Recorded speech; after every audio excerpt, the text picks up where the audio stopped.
PDT उपन्यास में आपका स्वागत है। हम लोकप्रिय वेब उपन्यासों को ऑडियो बुक के रूप में जीवन में लाते हैं, जिससे आपके लिए कभी भी महान कहानियों का आनंद लेना आसान हो जाता है। नियमित अपलोड और इमर्सिव स्टोरी टेलिंग के लिए सदस्यता लें। अध्याय 221 स्टोन चैम्बर। 1 घंटे बाद एक हरी बत्ती आखिरकार रो किंच की आंखों में दिखाई दी। गू जियानियन को कुछ एहसास हुआ और उसने अपनी खेती की स्थिति को समाप्त कर दिया और अपनी आंखें खोली। क्या आपने उस मानसिक कौशल में महारत हासिल की है जिसका आपने उल्लेख किया है? बात नहीं करते। रो किंग ने गू जिंजिनियन को नजरअंदाज कर दिया, लेकिन उसके सामने पत्थर की दीवार को देखा। किंग यन जिंग शिंजेयुई का अभ्यास करने के बाद रो कियोंच के सामने उत्कीर्ण रंग पूरी तरह से अलग थे। उन सभी के पास एक सामान्य विशेषता है, वे एक तरह के प्रकाश सियान प्रकाश का उत्सर्जन कर रहे हैं और अनगिनत पतले और लंबे सियान थ्रेड एक साथ जुड़े हुए हैं। क्या ये घटना के माध्यम से सार को देख रहा है? अगर कियोंच को नहीं पता था कि एक पल के लिए क्या कहना है, तो इससे पहले जो भी आंखें सीखे गए थे वह इसकी तुलना में बहुत कम उपयोग होगा। वास्तव में ये सिर्फ रो किंच का भ्रम है। वास्तव में उसने जो आंखों का कौशल किया है वह पहले से ही ऊपरी दुनिया में अपेक्षाकृत अच्छे स्तर पर है। ये सिर्फ इतना है कि इसकी तुलना प्राचीन परिवारों से विरासत में मिली ज्ञान के साथ की जाती है, इसलिए ये थोड़ा ग्रहण होता है। रो किंच ने ध्यान से कुछ समय के लिए इन रनों के बीच घनिष्ठ संबंध का अवलोकन किया और पाया कि इन रनों में एक चीज आम थी, अर्थात उनके शरीर पर हरी बत्ती एक बिंदु पर अभिसरण होगी। रो किंच की हरी बत्ती की समझ के अनुसार इसका मतलब है कि दो चीजों के बीच एक संबंध है और एक बिंदु पर इतना प्रकाश अभिसरण करता है। इसका क्या मतलब है? यदि कियोंच यह नहीं मानता है कि दुनिया में ऐसे संयोग हैं, तो अधिक संयोग हैं, अधिक संभावना है कि कुछ गड़बड़ है। यदि आपको कुछ अजीब लगता है, तो इसका मतलब है कि आपको स्थिति को तोड़ने की कुंजी मिली है। रो किंच के हाथ ने धीरे धीरे उस बिंदु पर पत्थर की दीवार को छुआ। इसका कारण ये था कि उसके पास बहुत सावधानी नहीं थी, क्योंकि वह जानता था कि यहाँ कोई जाल नहीं हो सकता है। आखिरकार ट्रैप को ट्रिगर करना आमतौर पर आसान होता है, बहुत मूल्यवान जाल को छिपाने के लिए समय कौन लेगा? विज्ञापन। हालांकि जब रो किंच के हाथ ने पत्थर की दीवार को छुआ तो कोई प्रतिक्रिया नहीं थी। कुछ और समय की कोशिश करने के बाद, लेकिन फिर भी कोई फायदा नहीं हुआ। रो किंग ने इस बिंदु पर आध्यात्मिक शक्ति को इंजेक्ट करने की कोशिश की कि क्या कोई अकथनीय प्रतिक्रिया होगी। इसका परिणाम तब था जैसा कि रो किंग ने उम्मीद की थी। आध्यात्मिक शक्ति को अभी इंजेक्ट किया गया था और चित्राओं ने जो तस्वीर देखी थी वह नाटकीय रूप से बदल गई थी। पत्थर की दीवार पर सैकड़ों हजारों पतली हरी रेखाएं हैं। आध्यात्मिक शक्ति को इंजेक्ट करने के बाद हल्के रंग और सुंदरता धीरे धीरे गहरा और गाढ़ा हो जाती है, जो ये दर्शाता है कि इन रनों के बीच संबंध बढ़ रहा है। जब उन्होंने इस दृश्य को देखा तो रो किंच भी थोड़ा आश्चर्यचकित था। वह जानता था कि उसने किसी तरह के तंत्र को ट्रिगर किया होगा और फिर वह देख सकता था कि इस महल में वास्तव में क्या छिपा हुआ था। परिणाम ने उसे आश्चर्यचकित नहीं किया। कुछ समय के लिए आध्यात्मिक ऊर्जा संचालित करने के बाद पत्थर की दीवार पर दौड़ने से काले प्रकाश का एक फटने का उत्सर्जन होता है। ये रोशनी एक साथ जुड़ी हुई थी, घनी तरह से पैक की गई थी और किंगियों की आंखों से देखी गई लाइनों से मेल खाती थी। बहुत समान, केवल अंतर रंग है। वह बिंदु जहां रो कियांग की उंगली संपर्क में आई थी, एक छोटे से काले भंवर का गठन किया और रो कियांग जी ने उसे ठीक होने से पहले उसे चूसा। साइड में गू जियानियन को दम लग गया जब उन्हें पता चला कि किंगसुन गायब था। इतना बड़ा आदमी अचानक क्यों गायब हो गया? क्या हुआ? जल्द ही वह सबसे विशिष्ट छोटे भंवर के बारे में जागरूक हो गया। ये भंवर केवल एक अंडे का आकार है। ऐसा लगता है कि किंगसुन का हाथ इस स्थिति में रखा गया है ना? गू जियानियन ने खुद को बड़बड़ाया, जांच के लिए अपनी आध्यात्मिक भावना का इस्तेमाल किया और यह पुष्टि करने के बाद कि कोई खतरा नहीं था, उसने छोटे भंवर पर अपना हाथ रखा। अगले दूसरे गू जियानियन ने महसूस किया कि किसी ने उसकी रोशनी बंद कर दी है। ठीक होने के बाद उसने उसके सामने एक अलग दृश्य देखा। यह एक बंद पत्थर का कक्ष प्रतीत होता है। पूरा स्थान साधारण हरे काई के पत्थरों से बना है, जो ये दर्शाता है कि यह स्थान बहुत लंबे समय से गुजरा है। हालांकि यह एक बंद स्थान है, ये बहुत विशाल है। आप एक नजर में अंत नहीं देख सकते। जब आप अपने सिर के ऊपर की छत देखते हैं तो आपको पता चल जाएगा कि यह एक बंद पत्थर का कमरा है। दोनों तरफ दर्जनों या सैकड़ों मीटर की दूरी पर मानवीय मूर्तियां भी हैं, बड़े करीने से रखी गई हैं। हालांकि मूल पत्थर जिन पर इन मूर्तियों का निर्माण किया जाता है के साथ कवर किया जाता है, वे उन उत्पीड़न की भावना को छिपा नहीं सकते हैं जो वे उत्पन्न करते हैं और रहस्य की भावना वे इस पत्थर के कक्ष में लाते हैं। लोग मदद नहीं कर सकते, लेकिन इस अजीब जगह से खौफ महसूस करते हैं। अनुभव करना। गू जियानियन ने उसके बगल में कियंजन को देखा और पाया कि उसकी आंखें भी इस समय इस अजीब पत्थर के कक्ष को देख रही थीं। हम अचानक इस जगह पर क्यों आए? गूजियान आखिरकार मदद नहीं कर सकता, लेकिन पूछें। विज्ञापन। हमारे पीछे पत्थर की मूर्ति को देखो। रो किंग ने उसके पीछे पत्थर की मूर्ति की ओर अपना सिर झुकाया। गू जियानियन ने अपना सिर घुमाया और चारों ओर देखा और पाया कि वास्तव में उसके पीछे एक विशाल मानव के आकार की पत्थर की मूर्ति थी, जो सैकड़ों मीटर ऊंची थी। लेकिन ऊंचाई के अंतर के कारण वह केवल पत्थर की मूर्ति के जांघ के हिस्से को देख सकती थी। गू जियानियन ने फिर से किंगजन को देखा। देखो आगे क्या? क्या ये पत्थर की मूर्ति आसपास की पत्थर की मूर्तियों से थोड़ा अलग है? रो कियोंच ने गू जियानियन को याद दिलाया। क्या फर्क पड़ता है? गू जियानियन ने अपना सिर खुजलाया। बस उसके पैरों को मत देखो, बल्कि उसके सिर के उस हिस्से को भी देखो। गू जिंजिन ने तब अपनी चेतना को पत्थर की मूर्ति के शीर्ष पर फैलाया और उसे कुछ अलग मिला। यह एक बेहोश सुनहरी रोशनी के साथ चमकती उनके पीछे की मूर्ति की आंखें हैं। अन्य स्थानों पर पत्थर की मूर्तियों का स्पष्ट रूप से यह विशेष प्रभाव नहीं है। तो ऐसा क्यों हो रहा है? गू जियानियन ने किंगसन को हैरान कर दिया। पत्थर की मूर्तियों का इतना अंतर क्यों है? इसका कारण शायद इसलिए है क्योंकि जब हम इस जगह पर आते हैं तो हमारे पीछे की पत्थर की मूर्तियों की आंखें हल्की होंगी। रो किंच ने विश्लेषण किया। रेगिस्तान में पहले जो मैंने कहा था उसके साथ संयुक्त यह एक परीक्षण होने की संभावना है। ये सोचना मुश्किल है कि हमने इस बार परीक्षण पास किया, इसलिए पत्थर की मूर्तियों ने अपनी आंखों को रोशन किया। और ये है कि यह कैसा है? तब बाकी पत्थर की मूर्तियों की आंखें उज्जवल नहीं है। क्या इसका मतलब है कि उन भिक्षुओं ने परीक्षण में विफल हो गए? सटीक होने के लिए इसने अभी तक परीक्षण नहीं किया है। रो किंच थोड़ा मुस्कुराया और सही किया। तो क्या हुआ अगर आप इस परीक्षण को पास करते हैं? क्या आप अवसर वितरित कर सकते हैं? गू जियानियन ने सोचा कि आधे साम्राज्य के खंडहरों में कई कीमती चीजें होंगी और उसकी आंखें अचानक जलती हैं। यह इतना आसान नहीं होना चाहिए। रो किंग ने अपना सिर हिला दिया। आखिरकार यदि आप इसके बारे में सोचते हैं तो आप जानते हैं कि उनके शरीर पर अब तक कोई घाव नहीं हुआ है और उन्होंने एक वास्तविक दुश्मन का सामना भी नहीं किया है। वे इतनी आसानी से इस खंडहर में सबसे कीमती प्रशिक्षण संसाधन कैसे प्राप्त कर सकते हैं? इससे पहले वहां एक खूनी तूफान होना तय है। विज्ञापन। अध्याय 222 108 मूर्तियां। थोड़ी देर इंतजार करने के बाद, जैसा कि रो किंग ने उम्मीद की थी, कई भिक्षु पत्थर की मूर्ति के सामने दिखाई दिए। इन भिक्षुओं के दिखाई देने के बाद उनके पीछे की पत्थर की मूर्तियां एक के बाद एक को जला देती हैं। जैसे जैसे समय बीतता गया, अधिक से अधिक भिक्षु दिखाई दिए और रो कियोंच ने भी कई परिचितों को देखा। इन परिचितों में वे हैं जो ड्रैगन किंग पैलेस के युवा गुरु होने का दावा करते हैं, साथ ही थंडर वंशानुगत और तीसरे राजकुमार भी हैं। हालांकि रो किएगे ने जो आश्चर्यचकित किया वह ये था कि इन लोगों के यहाँ दिखाई देने के बाद वे सभी एक के बाद एक घूंघट डालते हैं और कुछ ने भी मास्क को सुरक्षित होने के लिए पहना था। हालांकि ड्रैगन किंग के युवा गुरु की तरह एक मजबूत आदमी अभी भी एक मुखौटा पहने हुए तिरस्कार करता है। वह केवल एक सती प्रतीक के रूप में धुंध की एक पतली परत पहनता है। ऐसे कई लोग भी हैं जिन्होंने यहाँ टेलीपोर्ट किए जाने से पहले अपनी पहचान को छिपाने के लिए मास्क और घूंघट पर रखा है। क्या आपको इतना सतर्क रहने की आवश्यकता है? उत्तर है हाँ। आखिरकार किसी भी समय अवसर उत्पन्न हो सकते हैं। जब अवसर उत्पन्न होते हैं तो निस्संदेह विवाद होंगे। इस समय यदि पहचान छिपी नहीं होती है और हताहत होते हैं तो संसाधनों के लिए प्रतिस्पर्धा आसानी से एक पारिवारिक युद्ध में बढ़ सकती है। परिस्थिति दूसरे शब्दों में, अगर कियान जी और गू जिनजिन ने कभी इस तरह के दृश्य का अनुभव नहीं किया था तो वे नहीं जानते थे कि अपनी पहचान कैसे छिपाई जाए, ताकि जब डकैती शुरू हुई तो उन्हें अपने दुश्मनों के अपने दरवाजे पर आने के बारे में इतनी चिंता नहीं करनी होगी। हालांकि वे सभी ने दूसरों को घूंघट और मुखौटे पहने देखा। रो किन्ने और गू जियानियन एक आंख को बंद करने के लिए पर्याप्त बेवकूफ नहीं थे और वे एक के बाद एक मास्क और घूंघट पर भी डालते थे। गू जियानियन ने सिर्फ उपस्थिति के लिए एक घूंघट पहना था और जाहिर है कि इसका एहसास नहीं था मामले की गंभीरता। लेकिन रो किन्ने अलग था। उसने पहले खरीदे गए मास्क को पहना था। विज्ञापन आखिरकार एक मुखौटा के साथ किसी की पहचान छिपाना सबसे प्रभावी है। हम कब इंतजार करने जा रहे हैं? इतने लंबे समय से कोई आंदोलन नहीं हुआ है। ये लोग वास्तव में स्याही हैं। मुझे नहीं पता कि इसमें कितना समय लगा, लेकिन गू जिनजिन अंत में शिकायत करने में मदद नहीं कर सका। वह और कियंजन इस जगह पर आने वाली पहले दो लोग थे। वे 1 या 2 दिन के लिए यहाँ इंतजार कर रहे थे, लेकिन अगर उन्हें इंतजार करना जारी रखना था तो ये दर्शाता है कि परीक्षण अभी तक पूरी तरह से खत्म नहीं हुआ है।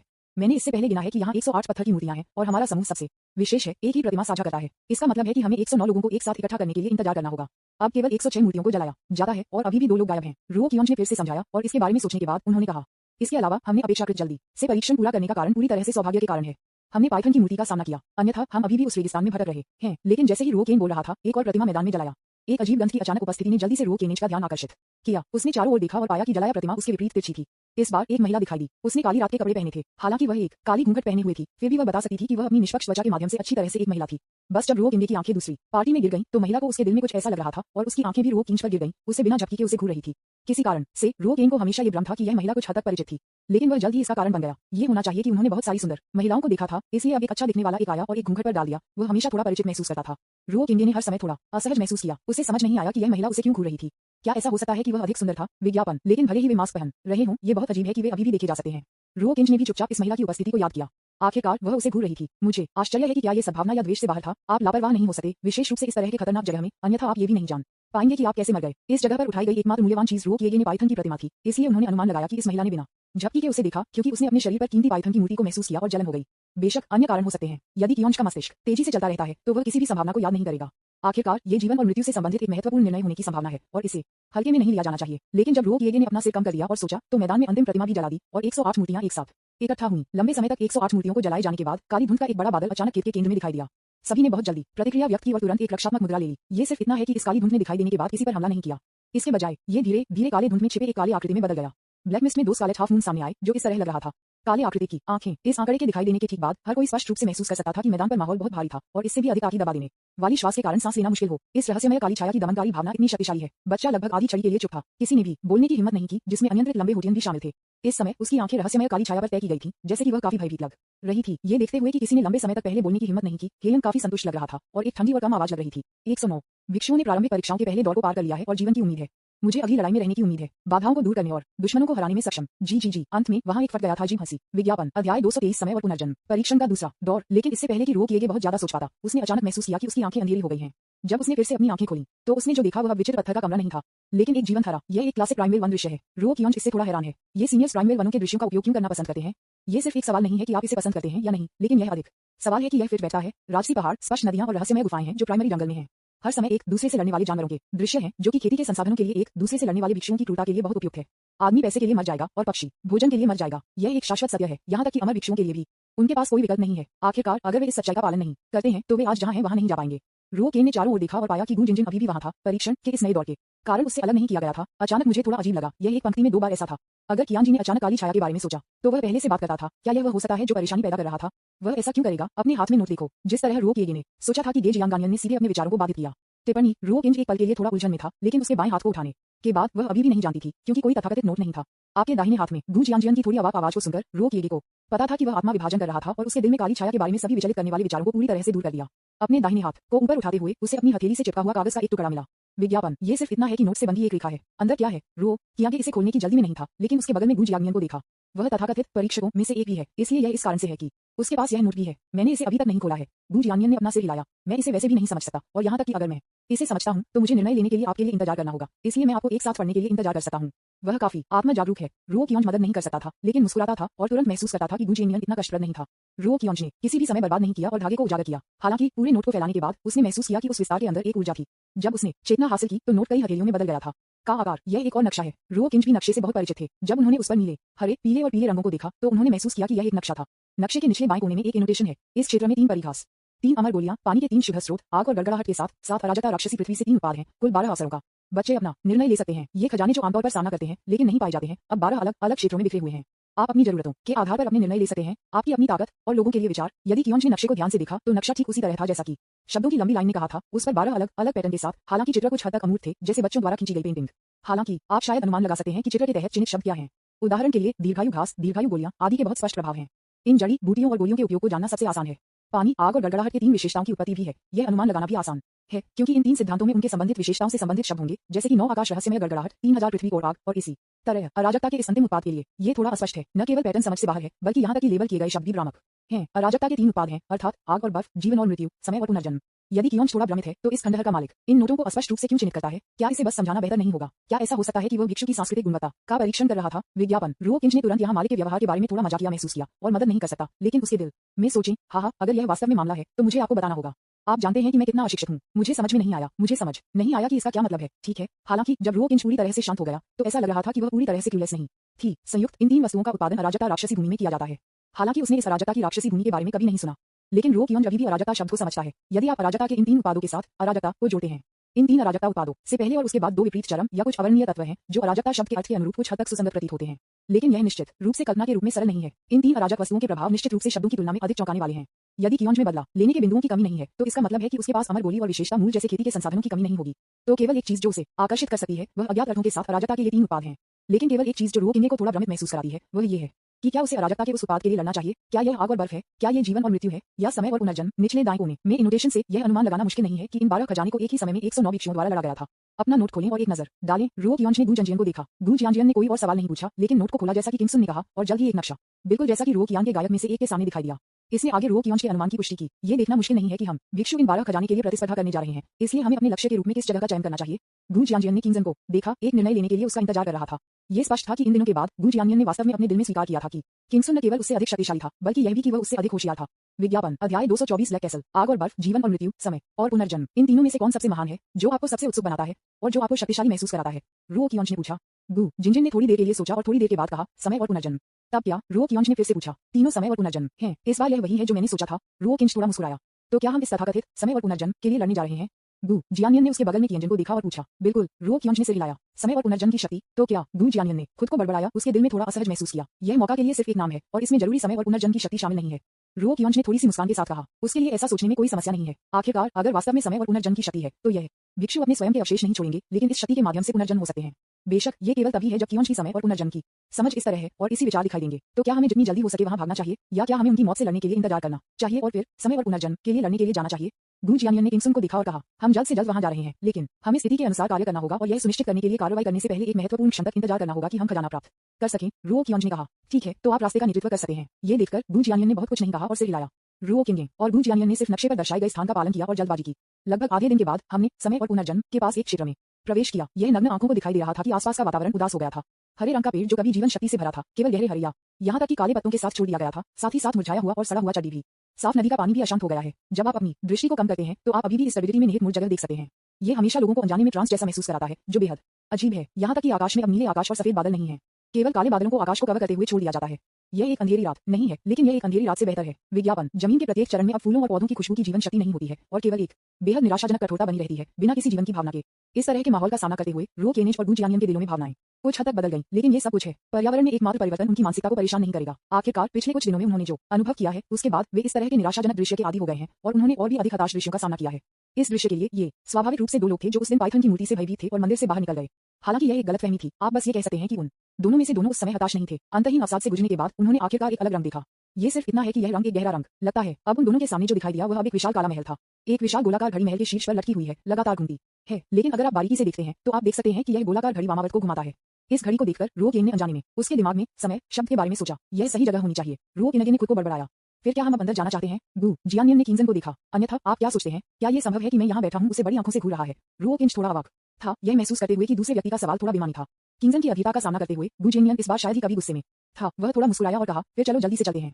समय और पुनर्जन्म। मैं वास्तव में अपनी आंखों से देखना चाहता हूँ कि यह अवसर कैसा दिखता है। क्या के बारे में? उन दोनों ने ज्यादा समय बर्बाद नहीं किया, देख पाया और महल में चले गए।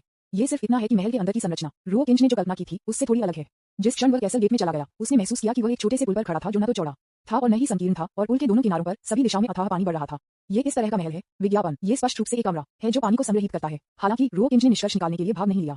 उसने ध्यान से देखा और पाया कि उसके सामने दूर नहीं एक आदमी उसे युद्ध में देख रहा था। रोकिंज ने ये दिखाने के लिए एक तरह की मुस्कान दिखाई कि उसका कोई बुरा इरादा नहीं था।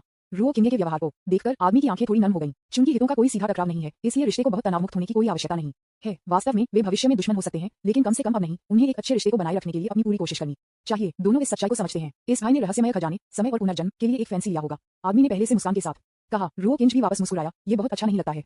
आखिरकार मुझे पता है कि मैं किस स्तर पर हूँ। मैं इस बारे में थोड़ा उत्सुक हूँ कि किस तरह के बच्चे का ऐसा नाम हो सकता है, इसीलिए मैं आना चाहता था और मिलना चाहता था। स्वाभाविक रूप से एक आदमी जो बच्चों को धोखा देता है, इस तरह के झूठ पर विश्वास नहीं करेगा। क्या आपने अपने जीवन को जोखिम में डाल दिया और खंडहर में चले गए और मुझे बताया कि आप दौरा कर रहे थे? ये कौन विश्वास करेगा? हालांकि आदमी ने दूसरे पक्ष को उजागर नहीं किया और अभी भी मुस्कुराया और कहा, मैं देख रहा हूँ कि जीवन कितना राजसी और प्रतिभाशाली है, इसलिए स्वाभाविक रूप से वह एक सामान्य व्यक्ति नहीं है। इसलिए ये खजाना सबसे अधिक संभावना जायोनक के हाथों में गिर जाएगा। चापलूसी कुछ भी खर्च नहीं करती है और दूसरे व्यक्ति का पक्ष हासिल कर सकती है। स्वाभाविक रूप से पुरुष इसे नहीं छोड़ेंगे अफसर, लेकिन ये पर्याप्त नहीं था। उन्होंने कहा, मेरी योग्यता अपेक्षाकृत सुस्त है और मुझे समय और पुनर्जन्म प्राप्त करने के लिए आवश्यक शर्तों को महसूस करने में लगभग 1 घंटे का समय लगा। यद्यपि मैं पुरुषों के साथ मेरी चापलूसी करने के साथ थोड़ा असहज था, जब मैंने सुना कि दूसरी पार्टी ने आवश्यक समर्थन का उल्लेख किया तो मैंने जल्दी से इस पर ध्यान दिया। रोकिंज की प्रतिक्रिया को देखकर आदमी भी काफी खुश महसूस करता था और जारी रखा, चूंकि साथी दोस्त इसे सुनना चाहते हैं तो मैं अपने बेवकूफ परिणामों को साझा करने में कोई आपत्ति नहीं करूंगा। बस इसे मेरे और साथी दाविस्ट के रूप में माने। साथी दोस्त, क्या आपने उस घड़ी को देखा है? आदमी ने आकाश में एक स्थान की ओर इशारा किया। अगर कियोन अपनी उंगली की दिशा में देखा तो उसने दीवार पर एक घड़ी डायल लटकाते देखा, लेकिन ये पहले से ही थोड़ा छोटा था जो उसने पहले महल के बाहर देखा था। तब क्या रोकिंग ने भ्रम में दूसरे पक्ष को देखा? मेरा मानना है कि साथी दोस्त की प्रतिभा के साथ वह जल्दी से इसके साथ संपर्क स्थापित करने में सक्षम होगा, इसलिए मैं साथी दाविस को पहले से शुभकामनाएं देता हूँ। उस आदमी ने ये कहने के बाद वह रोकिंज में मुस्कुराया और फिर पानी में कबूतर किया। विज्ञापन। अध्याय 225 गोल्डन मार्क। रोकिंज ने थोड़ी देर के लिए चीर फाड़ वाले पानी को देखा, फिर घड़ी को देखा। इसके साथ एक संबंध स्थापित करें, इसका क्या मतलब है? रोकिंज ने एक पल के लिए अर्थ नहीं समझा, लेकिन घड़ी का कार्य केवल समय की जांच करना है। यह एक मृत वस्तु है, हम उसके साथ संबंध कैसे स्थापित कर सकते हैं? सोचकर रोकिंज ने चुपचाप अपने दिल में इन शब्दों का पाठ किया और सोचना जारी रखा। लेकिन अगर इस घड़ी का वास्तविक कार्य सतह पर समय की जानकारी प्रदान करना नहीं है, बल्कि अन्य उद्देश्यों के लिए, ये स्पष्ट रूप से समझाता है। कियोंज ने इस बात पर विचार नहीं किया कि घड़ी में पहली बार अन्य उपयोग हो सकते हैं, क्योंकि उनके पास अंतर्निहित धारणा थी कि घड़ी समय की जांच के लिए सिर्फ एक उपकरण था। यह कोई आश्चर्य नहीं है कि उसने ऐसा नहीं सोचा था। रोकिंज ने भी इस क्षण से यह पता लगाया कि आदमी ने उसे इस बात की याद क्यों दिलाया। यदि वह वास्तव में कुछ भी नहीं जानता था तो यह सोचना मुश्किल होगा कि समय और पुनर्जन्म प्राप्त करने के लिए शर्त दीवार पर लटकी हुई असंगत घड़ी थी। यहाँ तक कि अगर समय की अवधि के बाद आप विभिन्न समूह के माध्यम से सोच सकते हैं कि प्रमुख बिंदु घड़ी है, ये अभी भी समय की बर्बादी होगी। व्यर्थ समय में आप ये भी नहीं जानते होंगे कि खजाना के लिए लड़ा गया है। यदि कियान जी समय और पुनर्जन्म के आसपास एक लाओ छह दुक्का होने जा रहा है, तो आइए देखें कि क्या कार्रवाई करने के लिए एक उपयुक्त समय है। एक सुरक्षित स्थान पर रहने और कुछ भी नहीं करने के बजाय उनके लिए लड़ने के लिए इंतजार कर रहे हैं, जब तक कि दोनों पक्ष कार्रवाई करने से पहले घायल नहीं हो जाते हैं, लेकिन पहले से ही बहुत देर हो चुकी है। इस दृष्टिकोण में खजाने का लगभग कोई मौका नहीं है। क्या आप विश्वास कर सकते हैं कि उसने क्या कहा? रोकिंग को देखते हुए, जो विचारशील दिखते थे और आदमी के बारे में संदेह नहीं करते थे, गु जियानियन बहुत चिंतित थे। मुझे लगता है कि इसमें धोखाधड़ी है। आखिरकार किसी भी सामान्य व्यक्ति के लिए अपने प्रतिद्वंदी को सही दृष्टिकोण बताना असंभव है। वह जो आपको बताता है उसका मतलब है कि आपने समय और पुनर्जन्म का एक टुकड़ा खो दिया है। मौका? वह क्या करने की कोशिश कर रहा है? जीयू जियानियन के भाषण को सुनकर रोकिंज पहली बार दम रह गया। थोड़ी देर के बाद वह थोड़ा मजाकिया महसूस करता था और मदद नहीं कर सकता था, लेकिन उसके मुंह को ढक सकता है। विज्ञापन। तुम क्यों हंस रहे हो? गु जियानियन ने एक पल के लिए कुछ भ्रम के साथ किंजन को देखा। ये कुछ भी नहीं है। रोकिंग ने अपना सिर हिलाया और फिर गंभीरता से कहा, हालांकि वह आदमी मेरे जैसा सुंदर नहीं है, मुझे ये कहना होगा कि उसके पास मेरी बुद्धि का 30% है और वह काफी अच्छा व्यवहार करता है। गु JIANGNIAN। क्या आपको इस तरह से चापलूसी की स्थिति में खुद को रखने की आवश्यकता है, फिर भी बेशर्म होना चाहते हैं? मुझे होश आया कि गु जियानियन ने मेजबान को नापसंद किया। बदला अंक जोड़ 7250। मैंने उस आदमी के नाम के बारे में कभी नहीं सुना है और उसकी ताकत शीर्ष समूह से संबंधित नहीं होनी चाहिए। अगर ऐसा है तो क्या आपको लगता है कि उसके पास जीतने का एक उच्च मौका है? समय और पुनर्जन्म बड़ा नहीं, गु जियानियन ने बिना किसी हिचकिचाहट के जवाब दिया। फिर उसके पास केवल एक ही रास्ता है, जो हमारे जैसे अंधेरे में गुप्त रूप से छिपाने के लिए है, जो कमजोर है, और देखें कि क्या वह लापता खजाने को लेने का मौका पा सकता है।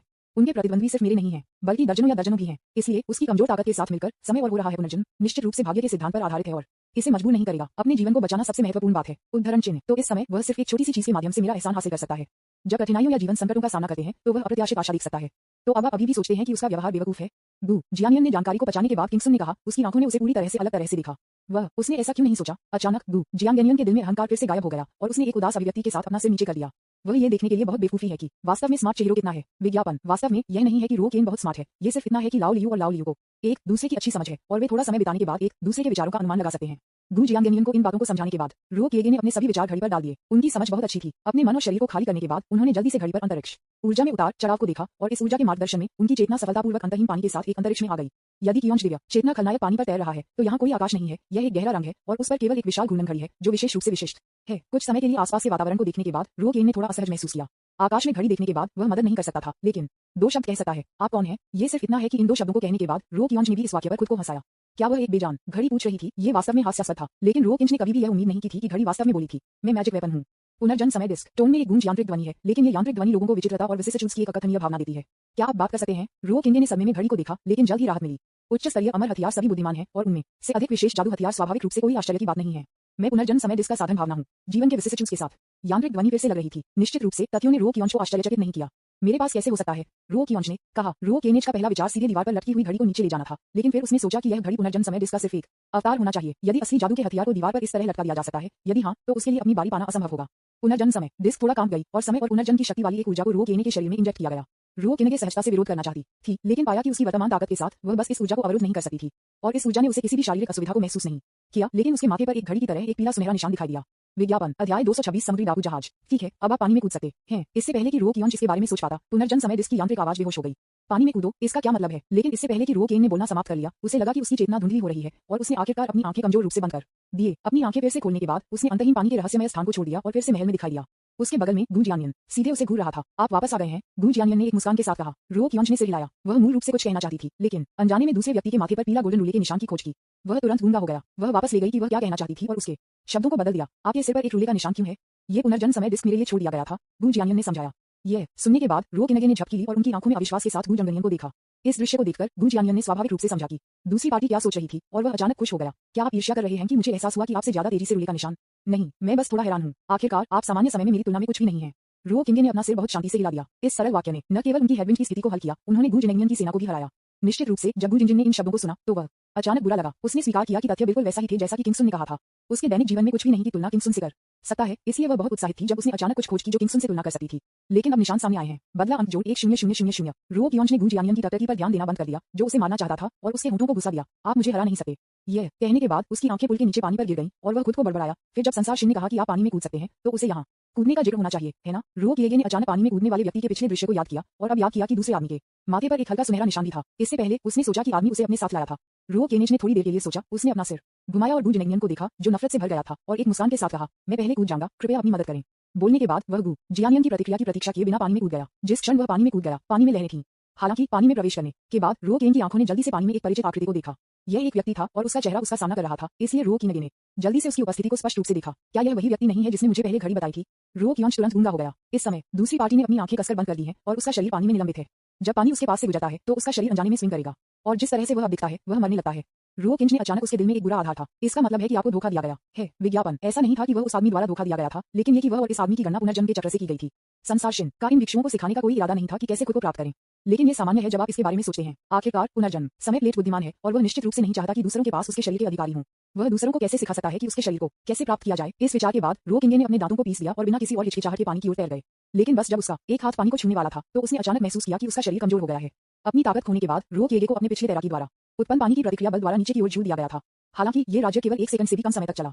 उसके शरीर ने पिछले आदमी की तरह संतुलन बनाए रखा। पानी में निलंबित रो किंज ने केवल महसूस किया कि उसकी पलकें बहुत भारी थीं और वह धीरे धीरे उन्हें बंद करने लगी और उसकी चेतना धीरे धीरे गायब हो गई। उन्होंने महसूस किया कि वह वास्तव में इस बार मरने वाले थे। सिस्टम मुझे बचाओ, रो कियोंज ने अपने दिल में थोड़ी इच्छा शक्ति के साथ चिल्लाया, लेकिन सिस्टम से कोई प्रतिक्रिया नहीं थी। अगर कियोंज उसे जानता था तो वह और भी चिंतित होगा, इसलिए उसने कुछ टिप्स जोड़े। टोंजी, यदि आप मुझे बचा सकते हैं तो मैं आपकी दयालुता को चुकाने के लिए आपसे शादी करूंगा। सिस्टम से अभी भी कोई प्रतिक्रिया नहीं थी। जब तक आप मुझे बचा सकते हैं तब तक आपके लिए मुझसे शादी करना असंभव नहीं है। हालांकि सिस्टम से अभी भी कोई प्रतिक्रिया नहीं थी, जैसे कि यह पूरी तरह से गायब हो गया था। रो कियोंज अभी भी एक बड़ी सौदेबाजी चिप जोड़ना चाहता था, लेकिन उसकी शेष चेतना अब बात करने के लिए उसे समर्थन देने के लिए पर्याप्त नहीं थी। थोड़ी देर के बाद उसकी पलकें पूरी तरह से बंद हो गईं और उसके पूरे शरीर ने पूरी तरह से नियंत्रण खो दिया। अपनी आंखें बंद करने से पहले रो किएगे ने मौत का गहरा डर महसूस किया और उस समय उसे यह भी एहसास हुआ कि वह वास्तव में मरने वाली थी। लेकिन भले ही वह जानता था कि वह मरने जा रहा है, उसने इसके बारे में बहुत ज्यादा नहीं सोचा था और मृत्यु के कारण उसके पास बहुत अधिक विविध भावनाएं नहीं थीं। बेशक इसका कारण वह इसके बारे में ज्यादा नहीं सोचता था क्योंकि रो कियोंज सामने के लिए तैयार है, लेकिन क्योंकि वह पहले से ही इसके बारे में सोचने के लिए बिना किसी समय के मर गया था। अगर कियोंज मर जाता है, लेकिन आश्चर्यजनक बात यह है कि वह अभी भी अपनी आंखें खोल सकता है। रो किंगे ने नीले आकाश और उसके सामने सफेद बादलों को देखा और एक पल के लिए थोड़ा चकित था। क्या मैं अभी तक मर नहीं गया हूँ? ये कहाँ है? रो किंज ने अपना सिर नीचे कर दिया, चारों ओर देखा और पाया कि वह एक जहाज पर था जिसमें एक समुद्री डाकू झंडा लटका हुआ था, इसलिए वह एक समुद्री डाकू जहाज पर था। यह नरक का एक दृश्य नहीं है, इसलिए वह शायद अभी तक मर नहीं गया है। इस बारे में सोचते हुए रो किंगे ने राहत की सांस ली। लेकिन जब मुझे लगा कि मैं एक समुद्री डाकू जहाज पर था तो मैंने तुरंत खुश हो गया। उन्होंने एक रक्षात्मक मुद्रा की तैयारी में अपना हाथ बढ़ाया, लेकिन अचानक पाया कि वह इसे स्थानांतरित नहीं कर सकता। अपना सिर मुड़ते हुए उसने महसूस किया कि उसके हाथ एक लकड़ी के स्तंभ से बंधे थे। विज्ञापन उसने महसूस किया कि वह एक कैदी था। बस जब वह अधिक उपयोगी जानकारी खोजने के लिए अधिक गहराई से देखने के बारे में जारी था तो 5 बड़े काले वन, समय और पुनर्जन्म अचानक उसकी आंखों के सामने दिखाई दिए। समय और पुनर्जन्म। रो किंज ने चुपचाप पड़ा और अचानक उलझन में हो गया। इसका क्या मतलब है? लेकिन इससे पहले कि वह इसके बारे में सोच पाता, उसके सामने 5 बड़े पात्र जल्दी से बेहोश हो गए और अंत में गायब हो गए। रो कियोंज अचानक और भी हैरान हो गया। इस समय दूर की आवाज से दूर की आवाज ने रो केनेज का ध्यान आकर्षित किया। बॉस, ये लड़की बहुत सुंदर है। हे टिल्डा। रो किंगे ने अपना सिर ध्वनि के स्रोत की ओर घुमाया और तुरंत 6 या 7 समुद्री डाकुओं को देखा जो एक महिला के आसपास एक लकड़ी के पोस्ट से बंधी थी। सबसे पहले उसने सोचा कि महिला गू जियानियन थी, लेकिन ऐसा लग रहा था कि समुद्री डाकू बॉस उसकी दृष्टि की रेखा में खड़े होने के लिए हुआ था, इसलिए आसपास कोई भीड़ नहीं थी। एक बड़ा अंतर था और वह स्पष्ट रूप से महिला की उपस्थिति देख सकती थी। वह गू जिनजिन नहीं थी। नियान, ये पत्थर के कक्ष में महिला थी जो रो किएगे से परिचित थी। इस समय वह अपनी आंखें कसकर बंद कर रही थी। और मुझे कहना है कि मैं वास्तव में भाग्यशाली हूँ। मुझे उम्मीद नहीं थी कि मैं सिर्फ मछली पकड़ना चाहता था, लेकिन मैंने 2 जीवित लोगों को पकड़ लिया जो अभी भी जीवित थे। उन्हें शायद कुछ जहाज से फेंक दिया गया था। उद्धरण चिन्ह। समुद्री डाकू मालिक ने अपना सिर हिला दिया। तब महिला की आंखों में इच्छा का संकेत था और बातचीत बदल गई। हाँ, मुझे अभी भी नहीं पता है कि भाई किस बारे में सोच रहे हैं। चिंता न करें, जब तक मेरे पास मांस का काटने है मैं निश्चित रूप से आपको सूप दूंगा। मैं इसका आनंद लेने के बाद आपकी बारी होगी। उद्धरण चिन्ह। ये सुनकर मैदान के सभी लड़के उत्साहित हो गए। यह उल्लेख नहीं करने के लिए कि वे सप्ताह के दिनों में महिलाओं को नहीं पा सकते थे, अकेले इतनी खूबसूरत महिला को जाने दो, यह उनकी पहली बार उसे देखकर था। अचानक एक समुद्री डाकू ने कहा, वैसे बॉस, वहां पर उस आदमी के बारे में क्या? मैंने कहा, तीसरा भाई, आपका ध्यान इतना अजीब क्यों है? ऐसी नाजुक सुंदरता आपके दिल को नहीं भर सकती है, लेकिन आपके पास अभी भी उस आदमी के बारे में सोचने का मन है। क्या ये संभव है? आपके पास क्या है? शौक। दूसरे बच्चे ने तीसरे बच्चे के कंधे को एक मतलब मुस्कान के साथ टक्कर दी। वह आदमी एक सुंदर लड़का होता है जो समझा सकता है कि आप इसे इतनी गहराई से क्यों छिपा सकते हैं, क्योंकि वह हमारे जैसे किसी न किसी लोग में दिलचस्पी नहीं रखता है।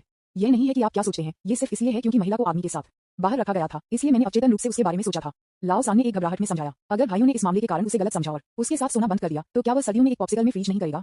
ठीक है, क्योंकि तीसरे बच्चे के पास ये शौक नहीं है। क्या आपके पास कोई है? यदि नहीं, तो इस आदमी को शार्क को खिलाया जाएगा। मेरे पास एक बेकार व्यक्ति को उठाने के लिए यहाँ बर्बाद करने के लिए अतिरिक्त संसाधन नहीं है। समुद्री डाकू बॉस ने सभी को देखा और कहा, हर कोई, तुम मुझे देखते हो, मैं तुम्हें देखता हूँ। वे सभी ने अपना सिर हिला दिया। सभी की प्रतिक्रिया को देखकर समुद्री डाकू मालिक ने राहत की सांस ली। ठीक है, तो बस इसे शार्क पर फेंक दें। बॉस, वह आदमी जाता हुआ लगता है। तीसरे बच्चे ने इस समय रो किंगे को जागते हुए देखा और उसे याद दिलाया, और फिर उसे बेहोश कर दिया और उसे शार्क पर फेंक दिया। इससे उसे कुछ दर्द बचाएगा। समुद्री डाकू बॉस ने दया के साथ कहा, उसने वास्तव में मुझे मौत के घाट उतार दिया। ये सुनने के बाद रो की आंख को एक पल के लिए छुआ गया था। ये पहली बार था जब वह इस तरह के कोमल शब्दों को इस तरह के क्रूर काम करने के बाद कह सकता था। बॉस, मुझे लगता है कि यह बेहतर नहीं है कि इतना चिंतित न हो और शार्क को खिलाने के लिए उसे समुद्र में फेंक दें। इस समय दूसरा आदमी जो उसकी ठुड्डी को पकड़ रहा था वह अचानक बोला, और आप क्या कहना चाहते हैं? समुद्री डाकू बॉस ने दूसरे पक्ष को उत्सुकता से देखा। दूसरे बच्चे ने अपने हाथों को सहकर्मी से पूंछ लिया और एक भयावह मुस्कान के साथ कहा, यह आदमी इस महिला के साथ रह रहा है, उनके बीच शायद कुछ विशेष संबंध है, हम उसे यहाँ रख सकते हैं। जी। वाक्य के अंत में दूसरा बच्चा मदद नहीं कर सकता था, लेकिन एक बेहद अजीब हंसी को बाहर कर दे। विज्ञापन। अध्याय 227। चालाक। सबसे बड़े भाई ने थोड़ी देर के लिए दूसरे सबसे बड़े भाई को सदमे में देखा, और जब वह वापस अपने होश में आया तो उसके चेहरे पर मुस्कान भी थी। उन्होंने दूसरे व्यक्ति की ओर इशारा किया और अपनी उंगली को ऊपर और नीचे ले गए। अच्छा लड़का, जैसा कि आपसे उम्मीद थी, आपकी सोच का तरीका अन्य भाइयों से पूरी तरह से अलग है। समझ गया, वह वास्तव में हमारा थिंक टैंक है। दूसरा भाई वास्तव में खेलने में अच्छा है। हर कोई दूसरे बच्चे को थप्पड़ मार रहा था और दूसरा बच्चा स्पष्ट रूप से इससे बहुत प्रसन्न था और उसने गर्व से अपना सिर उठाया। कोई रास्ता नहीं है, हालांकि वह बहुत स्मार्ट नहीं है, लेकिन अपने भाइयों के साथ तुलना में वह एक भाग्य टेलर की तरह है। ये कहना असंभव है कि कोई अहंकार नहीं है। रो किंच को समझ में नहीं आया कि पहले शब्दों का क्या मतलब है, लेकिन जब वह समझती है कि समुद्री डाकू किस बारे में बात कर रहे थे तो वह हैरान थी। मुझे भी अपने दिल में थोड़ा उत्साहित महसूस हुआ। मेरा कहना है कि उनका गेम प्ले वास्तव में कुछ रोमांचक है। इसने रो किंच को एक पल के लिए शारीरिक संयम से मुक्त तोड़ने की योजना को छोड़ दिया, लेकिन ये देखना चाहता था कि ये समुद्री डाकू क्या खेल सकते हैं। अरे ये बड़े भाई, रो किंच ने अचानक कई समुद्री डाकुओं को चिल्लाया, तुरंत उनका ध्यान आकर्षित किया। रो किंग हैरान कर रहे थे, तुम मुझे क्यों बांध रहे हो? ये बहुत असहज लगता है। ये सुनकर कई समुद्री डाकुओं ने तुरंत एक दूसरे को देखा, कुछ नजरें आदान प्रदान किया और फिर हंसी में फट गए। ऐसा लगता है कि मेरे सामने का बच्चा थोड़ा अनजाने है। वह इस बिंदु पर पहुंच गया है और अभी भी यह महसूस नहीं करता है कि वह किस तरह का वातावरण है। सभी के गवाह के तहत तीसरा बच्चा धीरे धीरे रो केने के लिए चला गया। उसके चेहरे पर एक मुस्कान के साथ कंधे पर रो केने को थपथपाया और धैर्यपूर्वक समझाया, आपको उस महिला के पति होना चाहिए। ठीक है, हम श्रीमती लेट्स खेलने के लिए एक खेल जी से बात करने जा रहे हैं। प्रतिद्वंद्वी उसके मुकाबले एक सिर छोटा था और रो केने ने भी अपना सिर नीचे कर दिया, निर्दोष दिखते हुए। क्या खेल? ओह, तुम वास्तव में मूर्ख हो। लाओ सान ने रो केनेज की ओर इशारा किया और पायरेट्स को हंसते हुए देखने के लिए अपना सिर घुमाया। कई समुद्री डाकू भी एक साथ हंसे। थोड़ी देर के बाद दूसरा बच्चा सबसे पहले मुस्कुराते हुए बंद हो गया और तीसरे बच्चे को मजाक में देखा। तीसरा भाई, मैं उसे अपने छोटे भाई के रूप में रखना चाहता हूँ। जब तक आप ऐसा करते हैं, वह हमारे भाइयों के बीच बेवकूफ नहीं है। दूर जाओ। किसी को अपने बारे में बुरी बातें कहते हुए सुनकर तीसरा बच्चा अचानक दुखी हो गया। लेकिन जब कई समुद्री डाकू लाओ सान की उपस्थिति को देखते थे तो उन्हें लग रहा था कि उन्हें हंसी का एक नया बिंदु मिला है और वे सभी लाओ सान पर हंसते थे। रुओ किंगे ने इस तरह के एक अराजक दृश्य को देखा और यह नहीं पता था कि क्या कहना है। वह थोड़ा ऊब गया और अचानक उन्हें मनोरंजन करने में समय बर्बाद नहीं करना चाहता था। विज्ञापन। लेकिन इस क्षण में तीसरे बच्चे ने अचानक अपने शरीर से बंधी रस्सी को खोल दिया। उसके चेहरे पर कुछ दुखी नजर के साथ, मेरे साथ आओ। रुओ किंगे ने पहले ही अनुमान लगाया था कि वे उसे मनोरंजन के रूप में मानने जा रहे हैं और वह अचानक उत्साहित हो गया। चूंकि ये समुद्री डाकू इतनी जल्दी व्यापार के लिए नीचे उतर सकते थे, इसलिए उन्हें उनके साथ खेलने में थोड़ा समय बर्बाद करने में कोई आपत्ति नहीं थी। ठीक है, वह ये देखना चाहता था कि ये समुद्री डाकू कैसे प्रतिक्रिया करेंगे जब उन्हें पता चला कि वह अमर की खेती करने का एक मास्टर था। जब समय आता है तो वह अपने उच्चता की तरह होगा ड्रैगन किंग, जिसकी पहचान उजागर हो गई है, जिससे ये समुद्री डाकू हैरान, पछतावा और अन्य सभी भावनाओं को हैरान कर दिया। इसके बारे में सोचना बहुत संतोषजनक है। रुओ केनेज के चेहरे पर उत्साहित नजर को देखते हुए तीसरा बच्चा मदद नहीं कर सकता था, लेकिन अपना सिर हिला सकता है और खुद को बड़बड़ाया। इस बिंदु पर आप अभी भी नहीं जानते कि क्या होने वाला है। क्या आपको लगता है कि हम कुछ अच्छी बात है? ये वास्तव में दुखद है। हालांकि रुओ किंज ने ऐसा अभिनय किया जैसे उसने कुछ भी नहीं सुना हो। वह लाओ सैम के पीछे बारीकी से पीछा किया और जल्द ही कई समुद्री डाकू के किनारे आ गए। रुओ किंगे ने ध्यान से स्तंभ से बंधी महिला को देखा। उसकी आंखें कसकर बंद हो गईं और काली धुंध के साथ संयुक्त जुचेन चेहरे ने लोगों को हजारों मील दूर से हटाने का एहसास दिलाया। अब वाका चिका को पता चलता है कि वह पायरेट्स का एकमात्र लक्ष्य नहीं है, बल्कि उसके सामने वाली महिला भी है जो एक बार उसके साथ संबंध रखता था। यदि अभिनय जारी रहता है तो किसी को वास्तव में चोट लगेगी। इन समुद्री डाकुओं का मनोरंजन करने का विचार तुरंत गायब हो गया। रुओ किंज ने ठंड से मुस्कुराया और भीड़ के चारों ओर देखा। क्या आप मेरी पहचान जानते हैं? क्या आप उस महिला के प्रेमी नहीं हैं? दूसरे बच्चे ने हैरान करने से पूछा। लेकिन इससे पहले कि रुओ किंग बोल पाता, बॉस ने अपना गला साफ किया और कहा, ठीक है, इतनी बकवास मत करो, चलो व्यापार के लिए नीचे उतरो। लाओ क्यूई, जाओ और पानी की एक बाल्टी ले आओ। उद्धरण चिन्ह। बॉस ने लाओ क्यूई को देखा और कहा, लाओ क्यूई पायरेट्स में शामिल होने के लिए नवीनतम है और बॉस आमतौर पर उसे बॉस करना पसंद करता है। बॉस, तुम क्या कर रहे हो? तीसरा बच्चा थोड़ा भ्रमित था। आपको इस सुंदरता को पहले जगाना होगा, अन्यथा ये दिलचस्प नहीं होगा, बॉस ने समझाया। ये सुनने के बाद रुओ किंगे ने कार्रवाई करने की योजना बनाना बंद कर दिया। चूंकि वह जाग जाएगी, इसलिए उसे खुद से हल करने दें, जो उसे अपने गुस्से को भड़काने की अनुमति भी देगा। लाओ क्यूई ने जल्दी से पानी से भरी एक बाल्टी लाई। बॉस ने उसके सामने सुंदरता को देखा, एक मतलबी मुस्कान के साथ अपने हाथों को पोंछ लिया, फिर पानी को उठाया और इसे सीधे महिला के शरीर पर डाला। उसका शरीर लगभग तुरंत पानी से भिगोया गया था। थोड़ी देर के बाद महिला का शरीर चली गई और उसने अपनी आंखें खाली कर दी और कई पुरुषों को दुर्भावनापूर्ण मुस्कुराहट के साथ घूरते देखा। ऐसा लगता था कि वह अभी जाग गई थी और उसने अभी तक स्थिति का पता नहीं लगाया था। एक वाक्य में ये पूछता है, ये कहाँ है? विज्ञापन। इससे पहले कि ये समुद्री डाकू बोल सकते, रो किएगे ने मजाक में कहा, यह एक समुद्री डाकू जहाज है और ये समुद्री डाकू आपको साझा करना चाहते हैं। ये सुनकर महिला ने उन लोगों की दुर्भावनापूर्ण मुस्कुराहट के साथ संयुक्त किया और तुरंत कुछ समझा। उसने अपनी आंखों में जानलेवा इरादे से समुद्री डाकू को देखा, क्योंकि दूसरी मुस्कान में सबसे बड़ी चाप थी। महिला की आंखें उन पर अधिक गिर गईं। उस पर जिस क्षण महिला ने अपने जानलेवा इरादे को दिखाया, आसपास के तापमान को एक पल में ठंड के बिंदु पर गिरा दिया गया था और पायलट्स जो महिला के भयंकर टकटकी से घूर रहे थे, वे मदद नहीं कर सकते थे। लेकिन कभी यह कैसे चल रहा है? 7 समुद्री डाकू भाई जो चाकू के पहाड़ों पर चढ़ गए थे और आग के समुद्र में उतर गए थे, एक महिला की आंखों में नजर से इतने भयभीत थे कि वे हिल नहीं सकते थे। उन्हें अचानक महसूस हुआ कि यह महिला शायद एक मास्टर थी। समुद्री डाकू बॉस वर्तमान मामलों के बारे में अधिक जागरूक था। उन्होंने एक ब्लॉक के साथ घुटने टेक दिए और महिला के लिए काउट आउट, हम नायिका को नाराज करने के लिए नहीं थे। वयस्कों को खलनायक के दोषों के बारे में परवाह नहीं है, इसलिए कृपया शानदार रहें और हमें जाने दें। बॉस को घुटने टेकते हुए देखकर अन्य सदस्य धीमे नहीं थे और नीचे भी घुटने टेक दिए और उनके शब्दों को दोहराया। गलतियों को स्वीकार करने का रवैया बहुत अच्छा है। क्या होगा अगर कियोंच इसे देखता है? यदि यह महिला नर्म हृदय है तो यह अच्छा नहीं होगा। इसलिए उसने कहा, और वे मुझे आपके पति के रूप में मानते हैं और वे मेरे सामने दिखाना चाहते हैं। तुम मेरे सामने क्या कर रहे हो? क्या आप अभी भी उन्हें सब कुछ इस तरह से जाने के बाद जाने देना चाहते हैं? अपने शब्दों को खत्म करने के बाद रो किन के कई राजसी हत्याओं को महसूस कर सकते थे जो उसे घूरते हुए थे। बॉस ने पहली बार रो किन को जमकर देखा और फिर कई बार महिला को दिया। हम उसे आपके पति के रूप में मानते हैं, लेकिन हम भाइयों के पास कभी भी इस तरह के विषम विचार नहीं होंगे। इसीलिए आपने उसे ये देखने के लिए यहाँ बुलाया कि नायिका और यह आदमी कैसे जा रहा है। यदि ये देवताओं और अमर के एक जोड़े थे तो हम अपने दिलों में बुरे विचारों को दूर करने और उन्हें एक तरफ रखने के लिए तैयार होंगे। यद्यपि हम समुद्री डाकू हैं, हम उन लोगों की भी प्रशंसा करते हैं जो प्यार और न्याय को महत्व देते हैं। ये कभी नहीं होगा कि आदमी ने क्या कहा। जब समुद्री डाकू बॉस ने ये कहा तो उसकी आंखें दृढ़ संकल्प से भरी हुई थी, जैसे कि यह सच हो। अगर कियोंच उसके दिल में कुछ अच्छे लोगों को बुलाता है तो पीछे हटने के दौरान आगे बढ़ने का ये कदम वास्तव में अद्भुत है। समुद्री डाकू ने पहले से ही अपने दिल के बदसूरत पक्ष को महिला के सामने उजागर कर दिया था और उन्हें पता था कि उनका सोफिस्ट्री स्पष्ट नहीं थी। इसलिए उन्होंने ये स्वीकार करने की पहल की कि उन्होंने महिला के बारे में विश्वास हासिल करने के लिए विचार किया और फिर झूठ बनाना शुरू कर दिया। सच्चाई मिलावटी है, दिखावा करने से मिलाया जाता है और कई मामलों में अंतर बताना वास्तव में मुश्किल है।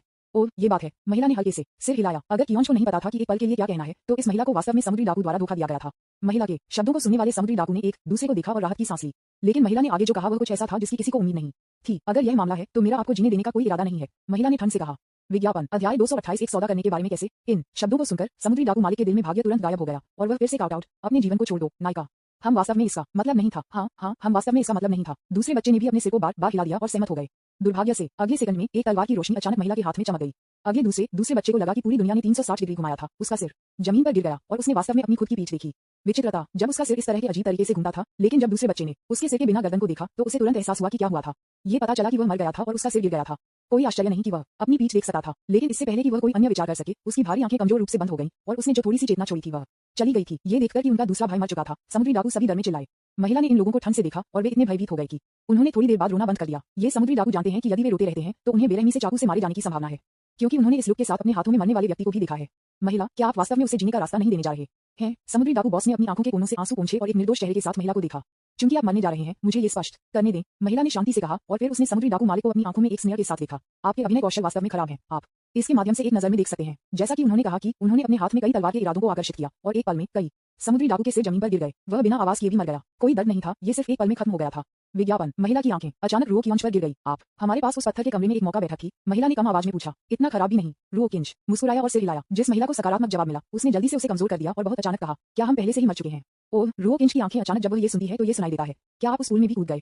हाँ, समय और पुनर्जन्म महल में पूल। महिला ने सिर हिलाया। तब ऐसा लगता है कि हम मृत नहीं हैं। जब हम बेहोश हो गए तो हमें एक भ्रम होना चाहिए था, रो किंच ने कहा और फिर उसकी आंखें गंभीर हो गईं। लेकिन हम बेहोश होने के बाद इस समुद्री डाकू जहाज पर क्यों दिखाई दिए?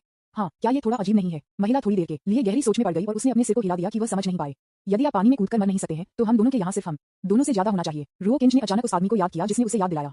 लेकिन अब ऐसा लगता है कि हम में से केवल 2 हैं। ये कैसे हो सकता है? महिला ने खुद को बड़बड़ाया, दूसरे पक्ष को कुछ जटिल रूप से देखते हुए। वह नहीं जानती थी कि वह परिचित क्यों महसूस कर रही थी। क्या आपको अभी भी याद है कि समुद्री डाकू बॉस ने क्या कहा था? रो किएगे ने कुछ सोचा था और अचानक कहा, उन्होंने कहा कि हमने इसे समुद्र से बाहर निकाल दिया है, जिसका अर्थ है कि शायद अन्य भिक्षु हैं। ये सिर्फ हमारी किस्मत है। ये सिर्फ इतना है कि उन्हें खोजा गया था, बाकी मर सकते हैं। अगर कियोंच को अंतिम शब्द कहा जाता है तो कियोंच को बहुत दुख नहीं हुआ। आखिरकार ये लोग अवसरों के लिए उसके साथ प्रतिस्पर्धा करने की कोशिश कर रहे थे और अगर वे मर गए तो वे बहुत अधिक महसूस नहीं करेंगे और वह उनके लिए दया महसूस करेंगे। महिला ने थोड़ी देर के लिए सोचा, ये समझ में आया और अनजाने में सिर हिलाया। वैसे मुझे अभी भी नहीं पता कि आपका नाम क्या है? महिला ने कुछ समय के लिए रो किंच को देखा, फिर अचानक कहा, मैं। रो किंगे ने अपना मुंह खोला और जल्दी से शांत हो गया। किंगसुन जियोलियान। महिला थोड़ी मुस्कुराई। क्या यह आपका उपनाम है या आपका पूरा नाम है? रो कियोंच ने पूछा। विज्ञापन। पूरा नाम। शाओलियन अभी भी मुस्कुराता रहा। रो किंच। वह नहीं जानता था कि एक पल के लिए क्या कहना है। इस महिला को लगा कि वह खुद से झूठ बोल रही है और अपना असली नाम छिपा रही है। यदि शाओलियन की तरह एक सामान्य उपनाम एक पूर्ण नाम है तो एक उच्च संभावना है कि दूसरा पक्ष एक छद्म नाम का उपयोग कर रहा है। वह अपने वास्तविक नाम को प्रकट नहीं करना चाहता है, लेकिन विवरण पर विचार नहीं करता है। आपका चेहरा थोड़ा असामान्य लगता है, शाओलियन ने चिंता के साथ पूछा। कोई बात नहीं, रो किंगे ने अपना सिर हिलाया और उसे उजागर नहीं किया। चलो यहाँ से बाहर निकलने के बारे में सोचते हैं। नहीं, हमें इस बारे में सोचना चाहिए कि पुनर्जन्म समय दिस कहाँ है। पुनर्जन्म समय डिस्क। शब्दों को सुनकर शाओलियन की आंखें अचानक अलग हो गईं, जुनून और इच्छा से भरी हुई। आप भी पुनर्जन्म समय डिस्क प्राप्त करना चाहते हैं? जब शाओलियन ने ये कहा तो कियनजन की ओर उसकी आंखें शत्रुता से भरी थीं। क्या आपके लिए पूछना अनावश्यक नहीं है? रो किंगे ने महसूस किया कि दूसरे पक्ष के शब्द थोड़े भ्रमित थे। यदि यह रहस्यमय खजाने के लिए नहीं था जिसे संसारा टाइम डिस्क कहा जाता है, तो क्या ये हो सकता है कि वह सिर्फ मनोरंजन के लिए यहाँ आया था? ये सुनने के बाद शाओलियन की आंखें खून लाल हो गईं और उनकी आंखें किंजन को घूर रही थीं। वे जानलेवा इरादे से भरी हुई थीं। यदि कियोंज एक पल के लिए थोड़ा भ्रमित था, तो क्या यह नहीं होगा? उसने सिर्फ अपने सच्चे विचार व्यक्त किए। क्या वह अभी भी उसे मारने का इरादा रखेगा? हालांकि रो किंगे ने अभी भी खड़े नहीं हुए, लेकिन एक रक्षात्मक मुद्रा ले ली, जो किसी भी समय ज़ियाओलियन के अचानक हमले से निपटने के लिए तैयार है। हालांकि शाओलियन ने अंत में कार्रवाई नहीं की। उसके दमन के तहत उसकी आंखें धीरे धीरे स्पष्ट हो गईं और उसने एक गहरी सांस ली। एक सौदा करने के बारे में। कैसे? ओह, क्या सौदा? रो किंज की जिज्ञासा जगाई गई थी। आप मुझे पुनर्जन्म समय डिस्क जीतने में मदद करते हैं और मैं आपको एक परी घास और सामान मूल्य का अमर ग्रेप अमृत दे सकता हूं। विज्ञापन अध्याय 229 फायदा उठाते हुए रो किंज अचानक स्तब्ध रह गया। शाओलियन ने जो कहा उससे पुनर्जन्म समय ट्रे का मूल्य निश्चित रूप से एक परी घास और एक अमर गोली से अधिक है। तब इसका मतलब यह नहीं होगा कि हर कोई पुनर्जन्म समय प्लेट के लिए प्रतिस्पर्धा करने के लिए दौड़ रहा है। हालांकि यह इस कारण से है कि इन 12 अवसरों का मूल्य समान होना चाहिए। यहाँ तक कि अगर कोई अंतर है तो यह इतना बड़ा नहीं हो सकता है। अगर लड़की इतनी बड़ी सौदेबाजी चिप की पेशकश कर सकती है, तो ऐसा लगता है कि यह पुनर्जन्म समय डिस्क साधारण कीमती नहीं है। रो किंज थोड़ा मुस्कुराया। उन्होंने कहा कि यह किसी को बात करने की कोशिश करें। दो संभावनाएं दिमाग में आ गई हैं। एक ये है कि पुनर्जन्म समय सारिणी वास्तव में उसे इतनी बड़ी सौदेबाजी चिप का उपयोग करने के लिए कहने के लायक है, और दूसरी यह है कि इस महिला ने अपने वादे को पूरा करने के बारे में कभी नहीं सोचा है और बस खुद का फायदा उठाना चाहती है। शाओलियन इन शब्दों को सुनने के बाद एक पल के लिए दंग रह गया और फिर उसके सिर को हिला दिया। आप गलत समझा। मुझे नहीं पता कि यह पुनर्जन्म समय डिस्क कितनी मूल्यवान है। अगर वह इस वाक्य को सुनते समय कियोंज ने हंस दिया, तो उसे विश्वास नहीं था कि दूसरी पार्टी ने उस बकवास को नहीं कहा। यदि आप वास्तव में मूल्य नहीं जानते हैं, तो आप उसके साथ एक सौदा करने के लिए इतनी बड़ी सौदेबाजी चिप का उपयोग कैसे कर सकते हैं? किंजन के चेहरे पर अविश्वास को देखकर शाओलियन भी झिझक में पड़ गया और बहुत उलझा हुआ लग रहा था। थोड़ी देर के बाद उसने अपना सिर उठाया, जैसे कि उसने पहले ही एक योजना बना ली थी, और कहा, मैं वास्तव में नहीं हूं कि मैं पुनर्जन्म समय डिस्क का मूल्य नहीं जानता, लेकिन ये बहुत संभावना है कि मुझे इसकी आवश्यकता होगी, इसलिए मुझे ये कोई फर्क नहीं पड़ता कि लागत क्या है। रो किंज ने अपने शब्दों का जवाब बिल्कुल नहीं दिया, लेकिन हल्के से कहा, मैं आपको बहुत अच्छी तरह से नहीं जानता, लेकिन आप मुझे बहुत कुछ बताने के लिए तैयार हैं। ये सभी महत्वहीन प्रश्न हैं। शाओलियन ने अपना सिर हिलाया और फिर किंजन को गंभीरता से देखा। इसके बारे में कैसे? क्या आप मेरे साथ यह सौदा करने के लिए तैयार हैं? रो किंग सुन सकता था कि जब उसने ये कहा तो दूसरे व्यक्ति की आवाज में उम्मीद का संकेत था। शाओलियन पुनर्जन्म समय डिस्क को इतना चाहता है, कोई फर्क नहीं पड़ता कि कारण क्या है, ये पुनर्जन्म समय डिस्क की अनमोलता साबित कर सकता है, इसलिए यह वैसे भी उसके लिए सहमत होना असंभव है। लेकिन क्या वह इस महिला का उपयोग अपने लिए पुनर्जन्म समय डिस्क प्राप्त करने के लिए कर सकता है? उत्तर है हाँ। हालांकि वे एक साथ अधिक समय नहीं बिताते थे। रो किंग को यकीन था कि दूसरी पार्टी खुद की तरह स्मार्ट नहीं थी, इसलिए उसका फायदा उठाना बहुत मुश्किल नहीं होगा। विज्ञापन लेकिन यद्यपि उपयोग का उपयोग किया जाता है, अगर शाओलियन खुद को कुछ बड़ी मदद या कुछ और प्रदान कर सकता है, तो रो कियोंज दूसरे पक्ष को थोड़ा इनाम देने में कोई आपत्ति नहीं करता है, क्योंकि यह उसके मूड पर कितना निर्भर करता है। यह अधिक हो सकता है, निश्चित रूप से ये कम या कोई नहीं हो सकता है, ये सब आपके विवेक पर निर्भर करता है। आपके द्वारा प्रस्तावित इनाम वास्तव में काफी लुभावना है। रो किंग ने धीरे धीरे दूसरे पक्ष की उम्मीद की आंखों के नीचे कहा। ओह, तो आप सहमत हुए? शाओलियन ने उत्सुकता से पूछा, लेकिन उसकी आंखों में वास्तव में बहुत खुशी नहीं थी। नहीं, रो किंग ने अपना सिर हिलाया। ये ठीक है, क्योंकि आपके द्वारा दिया गया इनाम बहुत अच्छा है, इसलिए मुझे यकीन नहीं है कि आप मुझसे झूठ बोल रहे हैं। शाओलियन एक पल के लिए हिचकिचाहट में गिर गया। वह स्पष्ट रूप से ऐसा सवाल पूछने के लिए किंजन से उम्मीद कर रही थी। यदि आप इसे ऊपर नहीं लाते हैं, तो ये बहुत संभावना है कि आपके पास कुछ गलत है।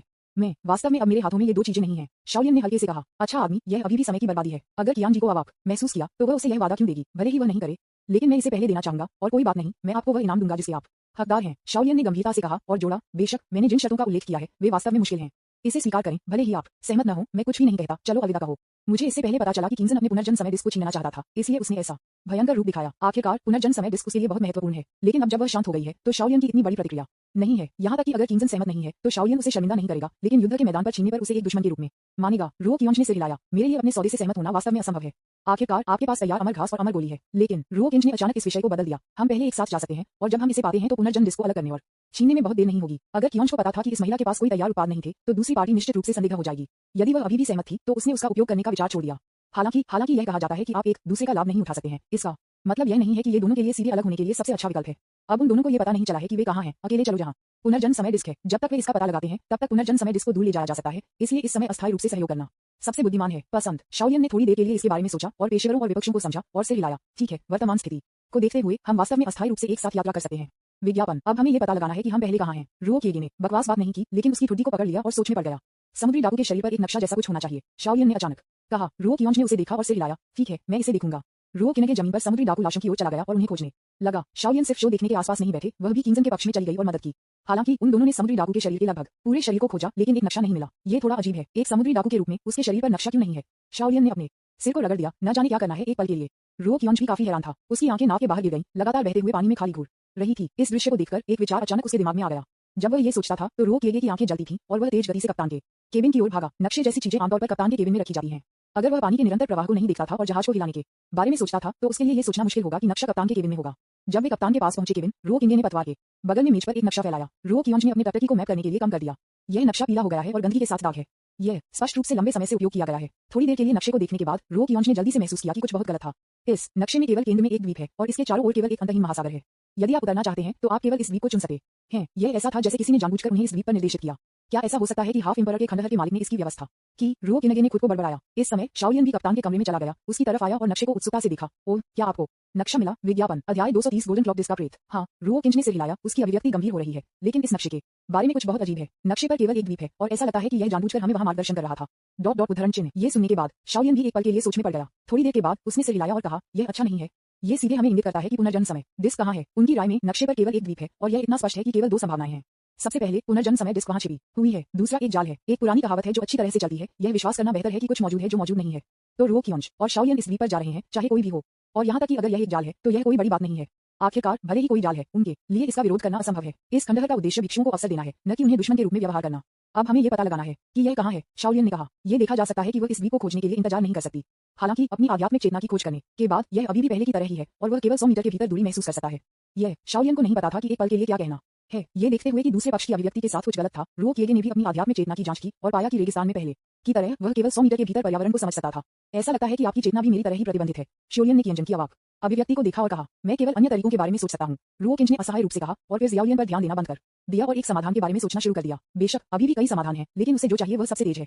रो कियोंज ने पहले से पायरेट्स को जल्दी से याद किया। यदि ये समुद्री डाकू अभी भी हैं, तो वे निश्चित रूप से इस द्वीप को जल्द से जल्द पा सकेंगे।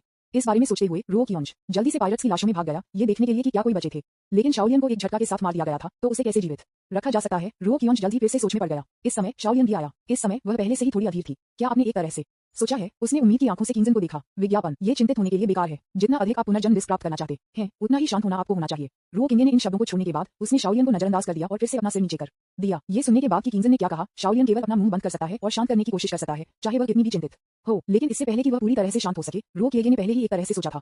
हाँ, रो किंगे ने अपनी गहरी आंखें खोली। जब वह ये सुनती थी तो जियाओलियन अचानक उत्साहित हो गई और यह पूछने वाली थी, लेकिन वह कियांगसुन के विचारों को दूर करने से डरती थी, इसलिए उसने अचानक विचार को रोक दिया। रो कियोंज तुरंत हवा में दिखाई दिया और जल्दी से एक पक्षी को पकड़ लिया। पक्षी को हाथ में पकड़ने के बाद आप इसे एक भयभीत रोते हुए सुन सकते हैं। रो किंज ने इसे नजरअंदाज कर दिया। समुद्री डाकू जहाज पर लौट आया और आध्यात्मिक अंगूठी से कपड़े की एक लंबी लाल पट्टी निकाली। आप क्या करने जा रहे हैं? चिल्लाते हुए पक्षी को देखते हुए शाओलियन ने ब्रह्म में कियंजन को देखा। आपको बाद में पता चलेगा। रो कियोंज ने बहुत कुछ नहीं समझाया, लेकिन पक्षी के एक को पकड़ लिया पंजे और तैयार लाल कपड़े की पट्टी को उसके पंजे से बांध दिया। हालांकि जब रो किनगे के हाथ में पक्षी के पंजे में से एक को छुआ तो इसने अपनी नसों को तनावपूर्ण बना दिया और इसका संघर्ष और चिल्लाना थोड़ा मजबूत हो गया। मुझे उम्मीद नहीं थी कि यह पक्षी मौत से डरता है। संघर्ष छोटे पक्षी को देखते हुए रो किएगे ने उसके दिल में कुछ चंचल विचार किए और एक क्रूर रूप देखा। जी हो सकता है कि रो किंगे की उपस्थिति बहुत डरावनी थी, जो कि आखिरी तिनका बन गया जिसने जियानियाओ के दिल को तोड़ दिया। मैं इसे वापस नहीं पकड़ सकता था और खींच लिया। रो किंज शाओलियन किंजन के हाथ में विदेशी वस्तु को देखकर शाओलियन ने अपने दिल में घृणा महसूस की और शब्दों के साथ छोड़ दिया, मैं वहां जाऊंगा दृश्य देखने के लिए। उसकी कलाई पर मल को देखते हुए रो किंगे ने एक पल के लिए थोड़ा अफसोस महसूस किया। वह इतना मतलबी क्यों है? उसके पास उस पक्षी को 2 या 3 बार उकसाने के लिए अधिक हाथ होना चाहिए। अब ठीक है। विज्ञापन रो किंगे ने पक्षी को एक पिंजरे में बंद कर दिया और फिर उसके हाथ होने के लिए भाग गया। अपने हाथ होने के बाद वह फिर से पक्षी के पास भाग गया, लाल कपड़े को उसके पंजे पर कसकर बांध दिया और फिर उसे वापस हवा में छोड़ दिया। साइड में शाओलियन, जिसने इस दृश्य को देखा, स्पष्ट रूप से थोड़ा हैरान था। क्या आपने उद्देश्य पर पक्षी को नहीं पकड़ा? इसने इसे अब फिर से क्यों उड़ने दिया? इस बिंदु पर रो कियोंज ने बाहर बेचने का इरादा नहीं किया और थोड़ा मुस्कुराया। क्या ये छोटा पक्षी समुद्र में या भूमि पर रहता है? बेशक ये भूमि है, शाओलियन ने कहा। फिर 100 मील के भीतर कितनी जमीनें हैं? रो किंज थोड़ा मुस्कुराया। इन अंतिम शब्दों को सुनने के बाद शाओलियन अचानक प्रबुद्ध हो गया और अप्रत्याशित रूप से मुस्कुराया। वैसे इस समुद्री क्षेत्र के बीच में केवल एक द्वीप है, इसलिए ये पक्षी का घर केवल वहां हो सकता है। हाँ, रो किंज ने सिर हिलाया और वह काफी संतुष्ट था कि दूसरी पार्टी कुछ ही क्लिकों के साथ इसके माध्यम से प्राप्त कर सकती है। आप इसके साथ कैसे आए? शाओलियन ने अपना सिर झुकाया और एक मुस्कान के साथ किंजन को देखा और वह अचानक मुखौटा के नीचे चेहरे के बारे में अधिक उत्सुक हो गया। रो किएगे ने अपना सिर हिलाया। यह एक गहरा ज्ञान नहीं है, ये सिर्फ एक कौशल है जिसे मैंने एक भिक्षु से नहीं सीखा है। यदि आप अपने पूरे शरीर की खेती को दबा सकते हैं और कुछ समय के लिए धर्मनिरपेक्ष दुनिया में रह सकते हैं, तो आप वही कर सकते हैं जो मैं करता हूँ। उद्धरण चिन्ह। रो किंज ने कहा कि यह एक कम प्रोफाइल रखने के लिए नहीं है, लेकिन यह तथ्य था। उसके बाद रो किंज और जियाओलियन ने जहाज को छोड़ दिया और उस पक्षी का पीछा किया जो उन्होंने आकाश में पकड़ा था। क्योंकि मैंने पहले लाल रेखा को बांध दिया था, इसलिए मैं इसे खोने से नहीं डरता। और क्योंकि पक्षी थोड़ा भयभीत था, यह निश्चित रूप से जल्द द्वीप और आश्रय में वापस चला जाएगा। रो किंज चिंतित नहीं थे कि यह भोजन खोजने के लिए चलेगा। उड़ने के बाद जो जानता है कि कब तक, यह अनियमित रूपरेखा आखिरकार उनकी आंखों में आ गई। यदि आपने सही अनुमान लगाया है तो यह नक्शे के बीच में द्वीप है, लेकिन उन दोनों के द्वीप पर पहुंचने से पहले द्वीप की गहराई से एक अजीब वर्जित लहर आ गई। रो किंगे और जियोलियान लगभग एक ही क्षण में रुक गए, एक दूसरे को उनकी आंखों में संदेह और बेचैनी की विभिन्न भावनाओं के साथ देखते हुए। लंबे समय के बाद एक सुनहरी रोशनी अचानक द्वीप की गहराई से चमकती है और आकाश में धुंधले बादल अचानक भंग हो गए थे। जल्द ही आकाश में एक पूर्ण शुद्ध भूमि दिखाई दी और आकाश में एक विशाल सुनहरा घंटे की डिस्क उभरी। शिन के शरीर पर गोल्डन सीक्रेट आभा ने 2 लोगों को हवा में बना दिया। समय घड़ी डायल वामावर्त घूमती है। यह विचित्रता इसकी पवित्रता के साथ संघर्ष करती है, जो कि अजनबी भी है। विज्ञापन अध्याय 231 पत्थर की दीवार के माध्यम से टूटना। फिर ये पुनर्जन्म समय सारणी है। शाओलियन खुद को बड़बड़ाया, उसकी आंखें जलती हुई इच्छा से भरी हुई थीं। बहुत चिंतित मत बनो, ये सिर्फ एक छाया है, रो किंज ने याद दिलाया। लेकिन छाया वास्तव में दिखाई दी और वास्तविक शरीर को दूर नहीं होना चाहिए। हमें तेजी से आगे बढ़ना चाहिए। जैसा कि उसने कहा, शाओलियन तुरंत प्रकाश की एक धारा में बदल गया और आकाश की ओर उड़ गया। रो किंज प्रतिद्वंद्वी की गति से थोड़ा चौंक गया था, जो उसके मुकाबले एक स्तर अधिक था, लेकिन उसके पास बहुत अधिक भावना नहीं थी और जल्दी से उसका पीछा किया। जल्द ही वे शिनजू के आकाश में आए। शाओलियन ने यहाँ ज्यादा समय बर्बाद नहीं किया, लेकिन अपनी आंखें जमीन पर रख दी और धीरे धीरे नीचे गिर गए। वे दोनों जमीन पर गिर गए और उन्होंने क्या देखा? उनके सामने बादलों में उठने वाली चोटी थी। पहाड़ की चोटी के नीचे कई आंकड़े खड़े थे, उनमें से 1 दर्जन से अधिक होना चाहिए। उनमें से सभी भिक्षु थे जो रुओकिंच से पहले कई बार मिले थे। जिस आदमी ने उसे पहले याद दिलाया था वह भी उनके बीच था। रुओकिंच ने आगे बढ़े और उसे नमस्ते कहा। ये भाई, लंबे समय तक नहीं देखा गया। वह आदमी घूम गया और जब उसने रुओकिंगे को देखा तो उसके चेहरे पर एक मुस्कान दिखाई दी। लंबे समय तक नहीं, लेकिन ईमानदार होने के लिए भाई, आप यहाँ थोड़ी देर हो चुके हैं। क्या इसका मतलब ये नहीं है कि जोंगजे अधिक शक्तिशाली है? रुओकिंच थोड़ा मुस्कुराया और फिर हैरान देखा। यहाँ क्या हो रहा है? इतने सारे लोग एक साथ क्यों इकट्ठा हो रहे हैं? उस आदमी ने थोड़ी देर के लिए झिझकते हुए फिर पत्थर की दीवार की ओर इशारा किया और दूर नहीं किया। हमारे अनुमान के अनुसार इस पहाड़ की चोटी से सुनहरी रोशनी आई। इस पर्वत शिखर की एक पत्थर की दीवार पर दस्तक देने के बाद ये पाया गया कि यह खोखला था और अंदर एक गुफा होनी चाहिए। उद्धरण चिन्ह। वह आदमी रुओकिंच के कान के करीब झुक गया और कहा, तो पुनर्जन्म समय डिस्क सबसे अधिक संभावना है कि अंदर छिपा हुआ है। फिर आप अभी भी यहाँ क्यों रह रहे हैं? आप अंदर क्यों नहीं जाते? रुओकिंच ने अचेतन रूप से पूछा। मुझे नहीं पता कि क्या अंदर कोई खतरा है। कोई भी ऐसा स्टैंड आउट होने की हिम्मत नहीं करता है। आदमी ने एक कड़वी मुस्कान के साथ कहा। रुओकिंच भी एक पल के लिए गहरे विचार में गिर गया। इस समय एक आवाज जो रुओकिंच से परिचित लग रही थी अचानक लग रही थी। साथी डोइस, मुझे देखो। रुओकिंगे ने अपना सिर उठाया और हरे रंग में एक पत्थर पर खड़े होने का आंकड़ा पाया। यह पहले से तीसरा राजकुमार था। इस व्यक्ति के पास अभी भी कुछ ताकत है। ऐसा लगता है कि आगे एक कठिन लड़ाई होगी। यदि कियोंच पहले बहुत सावधानी से नहीं देखा था और क्योंकि इन लोगों के पास व्यक्तित्व थे और एक साथ नहीं मिले तो तीसरे राजकुमार के अस्तित्व को थोड़ी देर के लिए खोजा नहीं गया था। मैदान पर कई भिक्षुओं की आंखें तीसरे राजकुमार पर गिर गईं। तीसरे राजकुमार ने सभी को शांत आंखों से चारों ओर देखा और धीरे धीरे कहा, साथी दावादियों, ये हमारे लिए एक विकल्प नहीं है कि हम यहाँ अपनी ऊर्जा बर्बाद करें। हम इस खोखले पत्थर की दीवार को खोलने और एक साथ के कारण और प्रभाव से निपटने के लिए एक गठन कैसे बनाते हैं? जैसे ही ये शब्द सामने आए कई भिक्षुओं ने इस कदम की व्यवहार्यता के बारे में सोचते हुए अपना सिर नीचे कर दिया। जवाब स्पष्ट है, उनके पास ऐसा करने के अलावा कोई विकल्प नहीं है। उपस्थित हर कोई एक स्मार्ट व्यक्ति है। किसी के लिए भी खड़ा होना और पहले नेतृत्व करना असंभव है। इसलिए हम केवल जोखिमों को एक साथ सहन कर सकते हैं। विज्ञापन। थोड़ी देर के बाद तीसरे राजकुमार के लिए समझौते की आवाज मैदान से आई। तीसरे राजकुमार की विधि ठीक है, लेकिन मैं इसे आजमाने के लिए तैयार हूँ। तीसरा राजकुमार, आप और मैं कई सालों से दोस्त हैं। आप अपने भाइयों के साथ जो कुछ भी करना चाहते हैं वह कर सकते हैं। हालांकि एक आवाज थी जो इन गूंज के साथ इतनी असंगत लग रही थी। हाँ, जब मैं पहली बार खड़ा हुआ था तो मुझे लगा कि आप सभी के लिए इस पत्थर की दीवार को तोड़ने जा रहे हैं, लेकिन अब ऐसा लगता है कि आप नहीं हैं जो मैंने बिल्कुल भी सोचा था। काया। इस आवाज में 3 भागों का तिरस्कार, 3 भागों की अवमानना और 4 भाग आलस्य थे। इस बेहद आकर्षक पुरुष आवाज ने तुरंत दर्शकों में बहुत ध्यान आकर्षित किया। तीसरे राजकुमार का चेहरा अचानक अंधेरा हो गया और उसने ध्वनि के स्रोत की ओर देखा। वह देखना चाहता था कि कौन सा भी तारांकन ने उसे इस तरह से अपमानित करने की हिम्मत की, लेकिन जब इस व्यक्ति पर उसकी आंखें गिर गईं तो वह अचानक नहीं जानता था कि क्या कहना है। क्योंकि यह व्यक्ति वास्तव में एक साधारण व्यक्ति नहीं है, लेकिन ड्रैगन किंग पैलेस के युवा गुरु लंबे हॉटियन है। वह वास्तव में भी आया था। रुओकिंगे ने वास्तव में उम्मीद नहीं की थी कि 2 शक्तिशाली पुरुष संसाराशीन में आएंगे, जो कि 12 अफसरों में से एक था, और लगा कि चीजें थोड़ी मुश्किल हो रही हैं। लेकिन इसका मतलब यह नहीं है कि पुनर्जन्म समय डिस्क कीमती है और इतने सारे लोगों को आकर्षित कर सकती है। लॉन्ग होटियन, तुम्हारा क्या मतलब है? तीसरे राजकुमार ने लंबे होटियन को ठंड से देखा। ये दिलचस्प नहीं है। मैं हमेशा सीधा रहा हूँ और मदद नहीं कर सकता, लेकिन अपने मन की बात कह सकता हूँ। लॉन्ग होटियन ने एक बुराई और अभिमानी मुस्कान दिखाई और गैर स्पष्ट रूप से कहा, आपने कहा कि मैं एक काया हूँ। मैं खड़ा था, लेकिन दीवार को तोड़ने की हिम्मत नहीं थी, है ना? यह हो सकता है कि मैंने इसे गलत सुना। मैं आपको इसे स्पष्ट करने का एक और मौका दूंगा। तीसरे राजकुमार ने लंबे होटियन को ठंड से देखा। आपने इसे सही सुना, यही मैं है। इसके बारे में कैसे? क्या आप दुखी हैं? लॉन्ग होटियन ने अपना चेहरा उसकी आंखों को चिढ़ाने से भरा। जब तीसरे राजकुमार ने ये सुना तो न केवल उसे गुस्सा महसूस हुआ, बल्कि उसने अपने चेहरे पर एक बेहोश मुस्कान दिखाई। ठीक है, उसकी महामहिम द ड्रैगन किंग का शायद मतलब है कि वह काया नहीं है और इस पत्थर की दीवार को हर किसी के लिए तोड़ सकता है ना? तीसरे राजकुमार के पिछले शब्द लंबे होटियन को कमजोरी दिखा रहे थे। वास्तव में ये मामला नहीं है। असली उद्देश्य उसे आगे बढ़ाने और अपने स्वयं के डिजाइन के जाल में गिरना है। लेकिन तीसरे राजकुमार ने जो आश्चर्यचकित किया वह ये था कि इन शब्दों को सुनने के बाद लॉन्ग होटियन के चेहरे पर कोई नकारात्मक अभिव्यक्ति नहीं थी। इसके बजाय उसके चेहरे पर मुस्कान मजबूत हो गई। हाँ, क्योंकि तीसरा राजकुमार हिम्मत नहीं करता है। फिर मुझे यहाँ नीचे आने दो। किसी कारण से तीसरे राजकुमार को अचानक ऐसा लगा जैसे उसे धोखा दिया गया था। ऐसा लगता है कि लंबे होटियन उद्देश्य पर इस जाल में गिर गए। साइड में रुओकिंगे ने उसकी ठुड्डी को पकड़ लिया और पूरे दृश्य में ले लिया। वह इसे और अधिक स्पष्ट रूप से देख सकता था। लॉन्ग होटियन को ऐसा करने में केवल एक ही उद्देश्य लगता है और वह है प्रसिद्धि इकट्ठा करना। अगर कियांग जी को पता था कि आज जो हुआ उसके बाद तीसरा राजकुमार निश्चित रूप से एक काया बन जाएगा और उसके विपरीत लॉन्ग होटियन की प्रतिष्ठा निश्चित रूप से बढ़ जाएगी। लेकिन लॉन्ग होटियन के लिए क्या प्रसिद्धि वास्तव में बहुत महत्वपूर्ण है? विज्ञापन। उत्तर है हाँ। यह उल्लेख नहीं करने के लिए कि लॉन्ग होटियन दुनिया में नंबर 1 सर्वोच्च होने का दावा करता है। उदाहरण के लिए, जब वह 3 साल बाद एमयू परिवार से शादी का प्रस्ताव करता है तो उसकी हड्डियों में अहंकार निश्चित रूप से अपनी प्रतिष्ठा जमा करेगा और अधिक लोगों को उसके विद्रोही चरित्र को पहचानने देगा। स्वर की उत्कृष्टता। लेकिन इस पत्थर की दीवार के पीछे खतरा है। क्या वह डरता नहीं है? या लंबे हाथियन के दिल में कोई डर नहीं है? रुओकिंगे ने खुद को बड़बड़ाया, लेकिन इससे पहले कि वह इसके बारे में सोच पाता एक जोर से शोर सुना गया। रुओकिंगे ने अपने विचारों को वापस ले लिया और धूल का एक फर्क नहीं पाया। जब धूल साफ हो गई तो विशाल पत्थर की दीवार ढह गई। भिक्षु जो पहले पत्थर की दीवार के सामने खड़ा था अब दूर से छिपा हुआ था। पत्थर की दीवार के अंदर अंतहीन अंधेरे पर युद्ध को घूरता था, इस डर से कि कुछ भयानक अचानक उभर जाएगा। क्या डरने के लिए क्या है? लॉन्ग होटियन ने अपने होठों को घुमाया और गुफा में चलने वाले पहले व्यक्ति थे। जल्दी से अंधेरे में सम्मिश्रण। इस समय तीसरा राजकुमार अभी भी गुफा के बाहर देख रहा था। वह हमेशा 10,000 साल के जहाज को सावधानी से नौकायन करने के विचार में विश्वास करता था, इसलिए भले ही लॉन्ग होटियन में चले गए वह लापरवाह नहीं होगा। लेकिन इस क्षण में लॉन्ग होटियन की मजाक की आवाज गुफा से आई। क्या यह अंत में स्वीकार करने का समय है कि मैं डरपोक हूँ? जी, बकवास। तीसरे राजकुमार ने अपने दांत पीस लिए और उसकी छाती बढ़ गई और तेजी से गिर गई। वह अब इसे सहन नहीं कर सका और गुफा में चला गया। थोड़ी देर के बाद तीसरे राजकुमार की गुस्से में आवाज गुफा से आई। मेरा मतलब यह नहीं था कि प्रवेश करने से पहले अधिक लोगों को प्रवेश करने के लिए इंतजार करना चाहिए, लेकिन मैं आपको पुनर्जन्म समय डिस्क प्राप्त करने के लिए और अधिक अवसर देना चाहता था। हाँ। लॉन्ग होटियन की मजाक की आवाज फिर से गुफा से आई। यदि कियोंज जिद्दी नहीं होना चाहता है तो उसे विश्वास है कि उसकी ताकत क्षेत्र में शीर्ष 5 में रैंक है और 2 महान देवताओं ने पहले ही नेतृत्व किया है तो वह भी नेतृत्व कर सकता है। शाओलिन के पास एक ही विचार था, इसलिए वे दोनों एक साथ गुफा में चले गए। जब आयोजन स्थल के बाहर भिक्षुओं ने 2 और लोगों को अंदर जाते देखा तो वे अब संकोच नहीं करते और एक के बाद एक गुफा में चले गए। गुफा में प्रवेश करने के बाद स्पष्ट रूप से बाहर से प्रकाश आ रहा था, लेकिन यह अभी भी मेरे सामने काला था। यह असामान्य दृश्य बहुत अजीब था। क्या ये 2 लोग लाइट लैंप नहीं है? उसके सामने के अंधेरे को देखते हुए रुओकिंगे ने खुद को बड़बड़ाया, एक उच्च गुणवत्ता वाले आध्यात्मिक दीपक को बाहर निकाला, इसमें ऊर्जा को इंजेक्ट किया और उसे जलाया। लेकिन मैंने पाया कि प्रकाश बहुत छोटा था और केवल मेरे चारों ओर आधे मीटर से कम की दूरी को रोशन कर सकता था। ये थोड़ा अजीब है। यदि यह सामान्य समय होता तो इस दीपक के लिए एक रात के आकाश को रोशन करने और दिन की तरह उज्जवल बनाने की समस्या नहीं होती। एकमात्र समस्या ये गुफा है। हालांकि भले ही प्रकाश बहुत छोटा हो, लेकिन तीसरे राजकुमार और लंबे होठियन से प्रकाश के धब्बे होना चाहिए, लेकिन अब वहाँ है वास्तव में एक भी नहीं। क्या वे सिर्फ इतनी तेजी से छोटे थे? लेकिन स्थिति जितनी अधिक खतरनाक है, क्या हमें धीमी गति से नहीं चलना चाहिए और पहले स्थिरता की तलाश करनी चाहिए? रोकिंज ने महसूस किया कि इसमें बहुत अजीब लग रहा था। ऐसा लगता है कि वे दूर चले गए हैं। हमें जल्दी करना होगा। शाओलिन का चेहरा स्पष्ट रूप से थोड़ा चिंतित था। इन शब्दों को पीछे छोड़ दिया, आध्यात्मिक लालटेन को उसके हाथ में पकड़े हुए और सामने की ओर जल्दी से भाग रहा था। जब उन्होंने इस दृश्य को देखा तो रोक ये दम रह गया। उसे इतना सोचने की परवाह नहीं थी। उन्होंने अपने विचारों को वापस ले लिया और दूसरी पार्टी के साथ पकड़ने के लिए अपनी गति को तेज कर दिया। विज्ञापन अध्याय 232 कलिंग पाइथन दोनों के साथ चला जाने के बाद रो केने ने अपना सिर घुमाया और उसके बगल में जियाउलियन को देखा। एक मिनट रुको, यहाँ कुछ अजीब लगता है। विलक्षण व्यक्ति, यद्यपि वह पुनर्जन्म समय डिस्क को खोजने के लिए उत्सुक थी, जियाउलियन अभी भी शांत हो गया और रुक गया। उसके बगल में क्यूनिक्स उनको देखते हुए अजीब, क्या अजीब है? हालांकि उनके शब्दों में तात्कालिकता हर कीमत पर छिपी नहीं जा सकती थी। रो किंज ने अपना सिर घुमाया और थोड़ी देर के लिए देखा। उसका चेहरा गंभीर हो गया और उसने ठंड से कहा, हमारे पीछे देखो, क्या आप एक प्रकाश दिखाई दे सकते हैं? शाओलिन ने अपना सिर घुमाया और थोड़ी देर के लिए देखा और तुरंत महसूस किया कि कुछ गलत था। उसने अपना मुंह खोला और उसके बगल में कियंजन को देखा। नेताओं के रूप में हम चारों के साथ शेष भिक्षुओं को भी पालन करना चाहिए। हाँ, लेकिन अब एक भी प्रकाश नहीं है। रो कियोंज ने सिर हिलाया और हस्तक्षेप किया। अब केवल दो संभावनाएं हैं। सबसे पहले, ये भिक्षु बिल्कुल नहीं आए। दूसरा ये है कि वे अंदर आए थे, लेकिन कुछ विशेष परिस्थितियों के कारण वे दीपक को रोशन नहीं कर सकते थे या किसी अन्य कारण से एक स्पष्ट रूप से असंभव है। इसलिए केवल दो बचा है। उदाहरण चिन्ह। रो किंज ने ये कहने के बाद एक पल के लिए रोका और अपने विचारों को साफ करने के बाद उन्होंने शाओलिन को गंभीरता से देखा। क्या आप अभी भी हमारे सामने तीसरे राजकुमार और ड्रैगन किंग को याद करते हैं? हमारे अंदर आने के बाद हमने उनमें से कोई निशान नहीं देखा। तार्किक रूप से बोलते हुए उनके लिए इतनी जल्दी पहुंचना असंभव था, लेकिन उनमें से कोई निशान नहीं था और हमने उन आध्यात्मिक लालटेन को भी नहीं देखा जो उन्होंने किया था। इस तथ्य के साथ संयुक्त है कि हम चारों ओर मुड़ने के बाद किसी भी भिक्षुओं का कोई निशान नहीं देख सकते हैं। यह विश्लेषण करना आसान है कि क्या गलत है। इस समय और स्थान को गड़बड़ होने की संभावना है। शाओलिन ने हस्तक्षेप किया। सही, रो कियोंज ने सिर हिलाया, इससे प्रसन्न महसूस किया और अचानक बहुत बेहतर महसूस किया। ये गूंज इंजन की तुलना में संवाद करना बहुत आसान था। इस अवधि के दौरान गूंज इंजन के साथ इतने लंबे समय तक खर्च करने के बाद वह एक मायोकार्डियल रोडविलन के बारे में था। ये गुफा उतना सरल नहीं है जितना लगता है, क्योंकि हमारे आध्यात्मिक लैंप केवल अंतरिक्ष के एक छोटे से हिस्से को रोशन कर सकते हैं।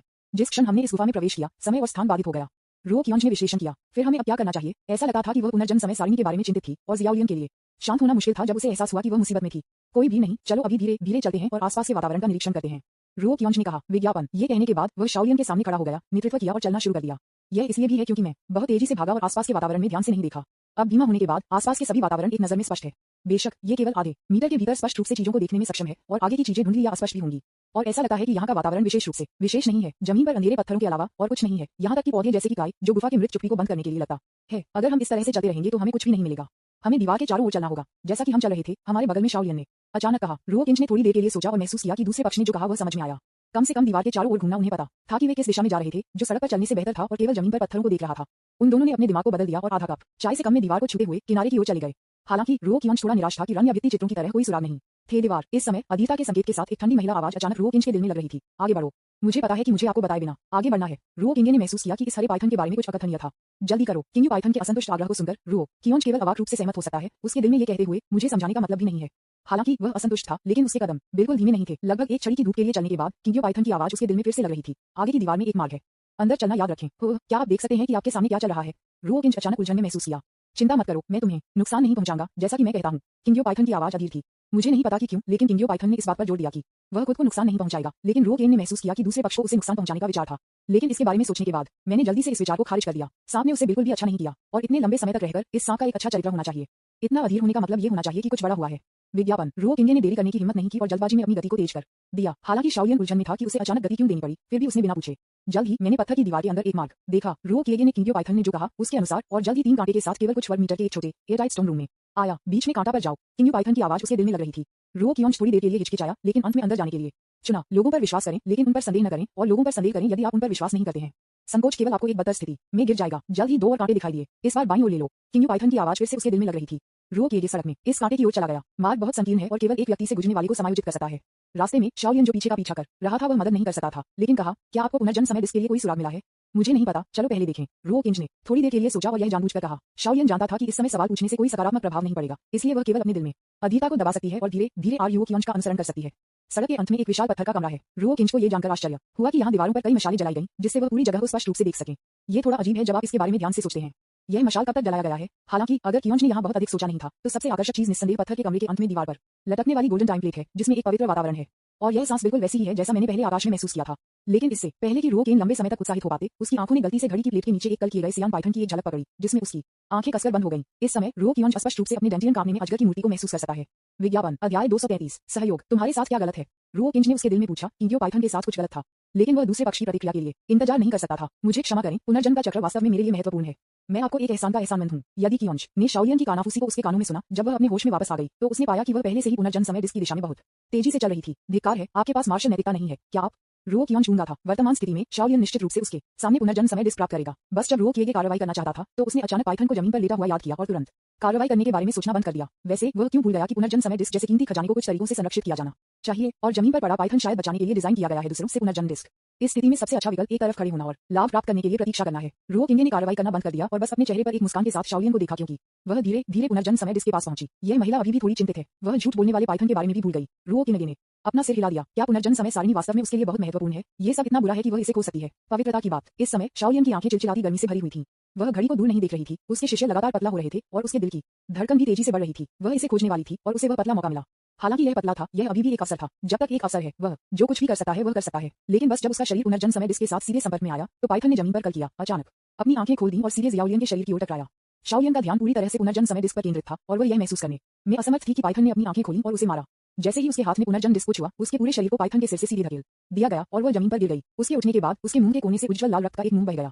ये स्पष्ट था कि वह गंभीर रूप से घायल हो गई थी। क्षति वास्तव में शाओलियन को क्या चोट लगी थी ये जमीन पर गिरने का प्रभाव नहीं था, लेकिन उस समय उसके शरीर को दी गई आंतरिक ऊर्जा उसके शरीर से टकरा गई थी। ये पाइथन काफी शक्तिशाली लगता है। रो किनगे ने खुद को बड़बड़ाया। अभी क्षण उसके लिए प्रतिक्रिया करना मुश्किल होगा जो पाइथन की गति को साबित करता है। इसके अलावा शाओलियन को बस संक्षिप्त रूप से मारा गया था और उसने खून की उल्टी कर दी और गंभीर चोटों का सामना किया, जो ये भी दर्शाता है कि पाइथन का काया कितना शक्तिशाली है। पाइथन के आलसी शरीर धीरे धीरे एक साथ कुशल हो गए। अपने सिर को ऊंचा कर दिया और शाओलियन को शांति से घूरते हुए लगातार सांप के पत्रों को बाहर निकाल दिया। विज्ञापन। किसी कारण से रो किंज ने हमेशा महसूस किया कि यह पाइथन थोड़ा अजीब था। यह भावनाओं वाले जानवर की तरह नहीं दिखता था और इसके चेहरे पर कोई भावना नहीं दिखाई गई थी। जिस तरह रो किंज सोच रहा था उसी तरह पाइथन की मूर्ति का कांपना फिर से डेंटियन से आया था। तुम्हारे साथ क्या गलत है? रो कियोंज मदद नहीं कर सकता लेकिन पूछें। नहीं, ये कुछ भी नहीं है। मेरे बारे में चिंता मत करो। किंग्यो पाइथन की कुछ कम आवाज लग रही थी। ये कहना ठीक नहीं है। इस वाक्य को सुनने के बाद रो कियोंज ने तुरंत इस पर विश्वास नहीं किया। हालांकि अगर दूसरी पार्टी यह कहने के लिए तैयार नहीं है तो उसके लिए कुछ समय के लिए दूसरे पक्ष की भावनाओं को राहत देना वास्तव में मुश्किल है। यह उल्लेख नहीं करना कि वर्तमान तत्काल स्थिति में उनके पास ये समय नहीं है। ये भयानक अजगर उसे किसी भी समय अपने पेट में निगल सकता है। शाओलियन खड़ा था, उसके मुंह के कोने से खून को पोंछ लिया और अजगर को ठंड से देखा, पत्र को बाहर निकालते हुए। जो कोई भी मुझे रोकता है वह मर जाएगा। जब उन्होंने ये कहा तो उनकी आंखें खून लाल हो गईं। उनके शरीर में आभा कई बार बढ़ी और वह शक्तिशाली काली ऊर्जा के साथ पाइथन की ओर बढ़ा। इतना चिंतित आपको नहीं होना चाहिए। रो किंगे ने अपना सिर खुजाया। उन्होंने मूल रूप से सोचा था कि इस स्थिति में शाओलियन कार्रवाई करने के लिए उनके साथ सेना में शामिल हो जाएगा, लेकिन अप्रत्याशित रूप से उन्होंने सीधे कार्रवाई की और इस मुद्रा को देखते हुए वह और भी अधिक हताश लग रहा था। क्या ये बहुत सारे पैसे का उपभोग नहीं करेगा? क्या यह आपके लिए आसान नहीं होगा? रो किंज थोड़ी देर के लिए संघर्ष करने के बाद उसने आखिरकार कार्रवाई नहीं करने का फैसला किया। जाने दें शाओलियन और पाइथन एक दूसरे का उपभोग करें। यदि वह तब तक पुनर्जन्म समय प्लेट को जब्त कर सकता है तो रो केन स्वर्ग और पृथ्वी के कुछ अन्य खजाने के साथ दूसरे पक्ष को मुआवजा देने का मन नहीं करेगा। बोआ कंस्ट्रक्टर और ज़ियाओलियन ने पूरी तरह से एक साथ लड़ाई लड़ी। रो केन ने महसूस किया कि उसने ज़ियाओलियन को कम करके आंका था और उसकी ताकत उसकी तुलना में बहुत मजबूत लग रही थी। लेकिन फिर भी पाइथन के खिलाफ लड़ते समय 10 से अधिक राउंड के बाद वह अभी भी एक नुकसान में पड़ गया। ये थोड़ा अच्छा नहीं है। इसे खोने के लिए केवल 1 दर्जन राउंड लगे। अगर कियोंज जानता था तो शाओलियन निश्चित रूप से हार जाएगा अगर वह इस तरह से जारी रखे। इस समय शाओलियन, जिसने कुछ देखा था गलत, भी अपनी आंखें किंगजन पर डालते हैं और कहा कि गूंगा, आप कभी कुछ नहीं करते हैं, ठीक है? आप इतने स्वार्थी क्यों हैं? यह अब आ रहा है। रो कियोंज केवल शर्मिंदगी में खेल में शामिल हो सकता है। ऐसा नहीं है क्योंकि वह प्रतिद्वंदी के शब्दों से राजी किया गया था, लेकिन अगर कियोंज ने कार्रवाई नहीं की तो शाओलियन पर्याप्त बेवकूफ नहीं होगा कि वह पाइथन के साथ लड़ना जारी रखे। हालांकि वह खेल में शामिल हो गई। रो किएगे ने अपनी पूरी ताकत का उपयोग नहीं किया। विज्ञापन। तो एक स्थिति में भी उन दोनों में से दोनों अभी भी एक हेडविंड में थे। आप जाते हैं और अजगर का ध्यान आकर्षित करते हैं और मैं उसकी पीठ पर घूमता हूं और उसे एक भारी झटका देता हूं। शाओलियन ने अचानक किंगजन से कहा। अच्छा। रो किंज ने सिर हिलाया और अजगर के हमले का सामना किया। एक शक्तिशाली सुनहरी ऊर्जा उसके पूरे शरीर से फट गई। रो किंज के शरीर पर शक्तिशाली ऊर्जा को महसूस करते हुए पाइथन ने इसे उठाने की हिम्मत नहीं की और एक शक्तिशाली हरित ऊर्जा उसके शरीर पर उठी जो कि रो केनेज के शरीर पर सुनहरी ऊर्जा से उलझ गई। साइड में जियोलियान, जो इस दृश्य को देख रहा था, ने आखिरकार एक अवसर पाया। पाइथन के पीछे घूम गया, उसके हाथ में एक काला कमल का निशान रखा और उसे पीठ पर मारा। पाइथन ने उसके पीछे भयानक तेज हवा को महसूस किया और जानता था कि अगर उसने ये झटका लिया तो वह आसानी से गंभीर रूप से घायल हो जाएगा, इसलिए उसने अब और वापस रखने का इरादा नहीं किया। उसकी आंखों में 2 हरी लपटें उठी और धीरे धीरे चढ़ गईं। 2 ऊर्जा, एक हरे और एक सोना, मूल रूप से एक ही के बारे में थे, लेकिन सुनहरी ऊर्जा को धीरे धीरे सियान ऊर्जा द्वारा मिटा दिया गया था। यदि कियान जी को लगता है तो ये सियान ऊर्जा उग्र आभा से भरी हुई है जो आसानी से उसकी ऊर्जा को पिघला सकती है। ऐसा लगता है कि उस चाल का उपयोग करने का समय है। रो किंज का मुंह थोड़ा घुमावदार। अगले दूसरे प्रकाश की 2 किरणें, एक सोना और एक लाल, उसके शरीर से फट गया और हरी ऊर्जा का विरोध करना शुरू कर दिया, जिसने लगातार उसके शरीर पर आक्रमण किया। स्थिति को फिर से गतिरोध किया गया था और अगर यह जारी रहा तो पाइथन निश्चित रूप से पीछे से हमलों से गंभीर रूप से घायल हो जाएगा। अजगर की भावनाहीन आंखों ने अचानक मानव क्रूरता का एक संकेत दिया और एक शक्तिशाली ऊर्जा अचानक उसके शरीर से फट गई, जिससे रो केने को दर्जनों मीटर की दूरी पर उड़ते हुए और वह दीवार पर भारी उतरा। बेहतर। अजगर ने अचानक अपना सिर घुमाया और इस समय शाओलियन का कमल का निशान उसके सामने दिखाई दिया। स्थिति इतनी जरूरी थी कि अजगर केवल काले कमल के निशान को अवरुद्ध करने के लिए अनिच्छा से अपनी पूंछ को बढ़ा सकता था। ब्लैक लोट्स का निशान कुछ भी नहीं जैसा दिखता था, लेकिन जब यह वास्तव में पाइथन पर गिर गया तो उसने महसूस किया कि निशान कितना भयानक था और दर्द की चीखने को बाहर कर दिया। पाइथन की आंखों में आंसू दिखाई दिए। उन्होंने अचेतन रूप से अपनी पूंछ को देखा और पाया कि कमल के पैटर्न के साथ एक बन माप था। उसकी आंखें अचानक लाल हो गईं। शाओलियन जीत को आगे बढ़ाने वाला था, लेकिन इस समय पाइथन की आंखें पहले से ही लाल थीं और इसने आसानी से दर्जनों मीटर की दूरी पर उसके शरीर को खटखटाया, दीवार को भारी रूप से मार दिया और धूल के फटने से अचानक हवा भर गई। शाओलियन जमीन से उठने के लिए संघर्ष कर रहा था और रो कियोंज को देखा जो बहुत दूर नहीं था। आप गुप्त रूप से फिर से अपनी ताकत वापस पकड़ रहे हैं। है ना। जब उन्होंने ये सुना तो रो किंगे को बहुत दुख हुआ। उन्होंने स्पष्ट रूप से अपनी पूरी कोशिश की। वह ऐसा क्यों सोचते हैं? वह इस तरह के व्यक्ति की तरह लगता है। विज्ञापन अध्याय 234। क्या आप मेरे अनुरोध पर सहमत हो सकते हैं? क्या आपको लगता है कि यह संभव है कि यह पाइथन बहुत मजबूत है? रो कियोंश ने कहा। हाँ, शाओलियन बस ठंड से मुस्कुराया। कोई फर्क नहीं पड़ता कि वह कितना मजबूत है। हम सब कर सकते हैं, अपना सर्वश्रेष्ठ प्रयास कर सकते हैं और यह पर्याप्त है। रो कियोंश ने सिर हिलाया। ये कहना अच्छी बात है। इतनी चिंता करने के बजाय इसे आजमाना बेहतर है। आखिरकार परिणाम केवल ये हो सकता है कि पुनर्जन्म समय डिस्क प्राप्त की जा सकती है या ये प्राप्त नहीं किया जा सकता है। मुख्य बिंदु जो यह निर्धारित करता है कि वे इसे प्राप्त कर सकते हैं या नहीं, ये है कि वे पाइथन को हरा सकते हैं। तो वे सभी चुन सकते हैं कि वे अपना सर्वश्रेष्ठ प्रयास करें। कैसे हम एक साथ अजगर को दस्तक देने की पूरी कोशिश करते हैं और चर्चा करते हैं कि पुनर्जन्म के समय को कैसे विभाजित किया जाए। शाओलियन ने किंगजन की आंखों में देखा। ये स्वाभाविक है। रो कियोंश ने सिर हिलाया। संपर्क की अवधि के बाद वे दोनों एक दूसरे पर भरोसा कर सकते थे। हालांकि ये ट्रस्ट उनकी पसंद की कमी के कारण अधिक है। समझौते पर पहुंचने के बाद दोनों ने रक्त लाल आंखों के साथ सियान पाइथन का सामना किया। दोबारा आश्चर्य की बात यह है कि उन्होंने रो केनेज का फायदा नहीं उठाया और दोनों को जीत का पीछा करने के लिए जमीन पर दस्तक दी गई। लेकिन संसारा टाइम डिस्क की जमीन पर घबराए हुए संसारा टाइम डिस्क की रक्षा करते हुए ऐसा लगता है कि बाघ को पहाड़ से दूर करने की रणनीति काम नहीं करेगी। रो किंज ने एक और रणनीति को खारिज कर दिया जो उसने सोचा था कि संभव है। दोनों ने जल्द ही पाइथन के खिलाफ फिर से लड़ाई लड़ी। हालांकि इस समय और पहली बार के बीच का अंतर यह है कि उन दोनों में से कोई भी पहले की तरह रूढ़िवादी नहीं था, लेकिन इसके बजाय अपने ट्रम्प कार्ड दिखाए। बेशक एक छठे बच्चे के रूप में रो कियोंश पहले तो बहुत रूढ़िवादी था। हालांकि जब उसने जियाओलियन को तब तक लड़ाई करते देखा जब तक वह शारीरिक रूप से घायल नहीं हो गई, तो उसने महसूस किया कि वह वास्तव में पाइथन को एक साथ खटखटाना चाहती थी। इसलिए उसने दिखावा करना बंद कर दिया और पूरे दिल से पाइथन से निपटा। दो लोग एक ही दिमाग के थे और प्रत्येक कदम के सहयोग के साथ उन्होंने जल्दी से हानिकारक स्थिति को उलट दिया और अजगर के साथ एक समान स्थिति तक पहुंच गए। यहाँ तक कि रो कियोंश और जियोलियान उनके पीछे बहुत अच्छी तरह से सहयोग करते थे और यहाँ तक कि एक मामूली ऊपरी हाथ भी था। रो किंज ने यह भी महसूस किया कि यह बहुत अजीब था कि वह और जियाओलियन लंबे समय तक एक साथ नहीं थे, लेकिन वे पूरी तरह से सहयोग कर सकते थे। विज्ञापन कुछ दर्जन राउंड में पाइथन रो किंज और दो पुरुषों के आक्रामक का सामना करने में असमर्थ था। उसका शरीर गंभीर रूप से घायल हो गया था और वह जल्दी से पराजित हो गया। जमीन पर झूठ बोलना। इस समय अगर कियोंश शैडो इसे महसूस कर सकता था तो उसके शरीर में पाइथन थोड़ा तेजी से काम रहा था। तुम क्या हुआ? रो कियोंश थोड़ा असहाय था। क्या आप उसकी जान बचा सकते हैं? किंग्यो पाइथन की आवाज में अहंकार लंबे समय से गायब हो गया है। अंतहीन पैदल और शक्तिहीनता का खुलासा करता है। ओह, क्या आप इस पाइथन को जानते हैं? रो किंज तुरंत उत्सुक था। हाँ, लेकिन वह इस समय पहले से ही मर चुका है। किंग्यो पाइथन के शब्दों ने खुशी या दुख को व्यक्त नहीं किया। मृत। रो कियोंश और भी हैरान था। उसे केवल शरीर की चेतना के साथ एक कठपुतली में बदल दिया गया है। उसका शरीर भी छेद से भरा हुआ है और उसकी कोई आत्मा नहीं है। वैसे अब कोई आत्मा नहीं है। किंग्यो पाइथन ने खुद को बड़बड़ाया और मुस्कुराया। उसे मार डालो, यह उसके लिए एक राहत हो सकती है। रो किंज ने थोड़ी देर के लिए झिझकते हुए लेकिन फिर भी उसके दिल में संदेह नहीं पूछा और सिर हिलाया। ठीक है, फिर मैं जैसा कहूंगा मैं करूंगा। रो किंगे ने अपने विचारों को वापस ले लिया और उसकी तरफ देखा। हम कार्रवाई कर सकते हैं। लेकिन उन्होंने मध्य वाक्य को रोक दिया क्योंकि रो किंगे ने महसूस किया कि जियाओलियन उसके सामने नहीं था। अचानक एक और बुरा विचार मेरे दिमाग में आ गया। अगर कियोंश की आंखें दीवार पर संसार समय डिस्क पर गिर गईं, तो वह शाओलियन को बाहर पहुंचने और संसार समय डिस्क को अपनी बाहों में डालते हुए देखने के लिए हुई। पुनर्जन्म समय डायल प्राप्त करने के बाद वह खाली नहीं रुकती, लेकिन दरवाजे की ओर बढ़ गई। रो किंज द्वारा गुजरते समय उसने एक मुस्कान के साथ ही कहा, चिंता मत करो, मैं अपना शब्द रखता हूँ उन दो बातों को। मैं अभी भी आपको चीजें दूंगा। मधु, मार्शल एथिक्स के बारे में बात मत करो। रो किंज ने प्रतिक्रिया के बाद उसने तुरंत उसका पीछा किया। ये सिर्फ इतना है कि शाओलियन की गति इतनी तेज थी कि रो कियोंश थोड़ी देर के लिए पकड़ नहीं सका। आप केवल दूसरे व्यक्ति को दरवाजे के करीब और करीब देख सकते हैं, लेकिन बस जब शाओलियन का शरीर दरवाजे को छूने वाला था तो एक काली दीवार ने अचानक दरवाजे को अवरुद्ध कर दिया। विज्ञापन शाओलियन का शरीर अचानक जगह में जम गया। जब वह इस दृश्य को देखा तो रो किएगे बहुत खुश था। हाँ, चलो देखते हैं कि आप अब कहाँ जा रहे हैं। लेकिन इससे पहले कि रो किएगे कोई भी कदम उठा पाता, एक और अजीब घटना मैदान पर दिखाई दी। मैंने देखा कि मूल रूप से दीवार पर लाल लपटें अजीब सियान की लपटों में बदल गईं और जमीन पर पड़ी मरने वाले पाइथन भी इस समय उठे। कई बार तेजी से सांप के पत्रों को थूक दिया। यदि आप ध्यान से निरीक्षण करते हैं तो आप पा सकते हैं कि उसकी आंखों में आग की लपटों का रंग एक कोक्रेटिश और अजीब बैंगनी है। पाइथन पर बढ़ती आभा को महसूस करते हुए रो किएगे ने खुद को बड़बड़ाया, नहीं, इस पाइथन पर आभा लगातार बढ़ रही है। शाओलियन ने उसके पीछे के दरवाजे पर नजर डाली जो काले रंग में ढका हुआ था। उसकी टकटकी को पीछे छोड़ दिया और उसका चेहरा गंभीर हो गया। अगर हम इस पाइथन को पूरी तरह से नहीं मारते हैं तो ऐसा लगता है कि हम बाहर नहीं निकल पाएंगे। रो कियोंश ने सिर हिलाया। अब और भी महत्वपूर्ण चीजें थीं और उन्होंने नहीं किया। XIAOLIAN के साथ बहुत चिंता करने के लिए दिल है। हालांकि थोड़ी देर के लिए पाइथन की सांस को ध्यान से महसूस करने के बाद रो केनेज का चेहरा थोड़ा बदसूरत हो गया। ये सिर्फ इतना है कि इस बार ऐसा लगता है कि यह पहले की तरह आराम नहीं है, क्योंकि पुनर्जन्म समय डिस्क को हटा दिया गया था। पाइथन ने हमला करने की पहल की और उन दोनों की ओर उच्च गति से भाग गए।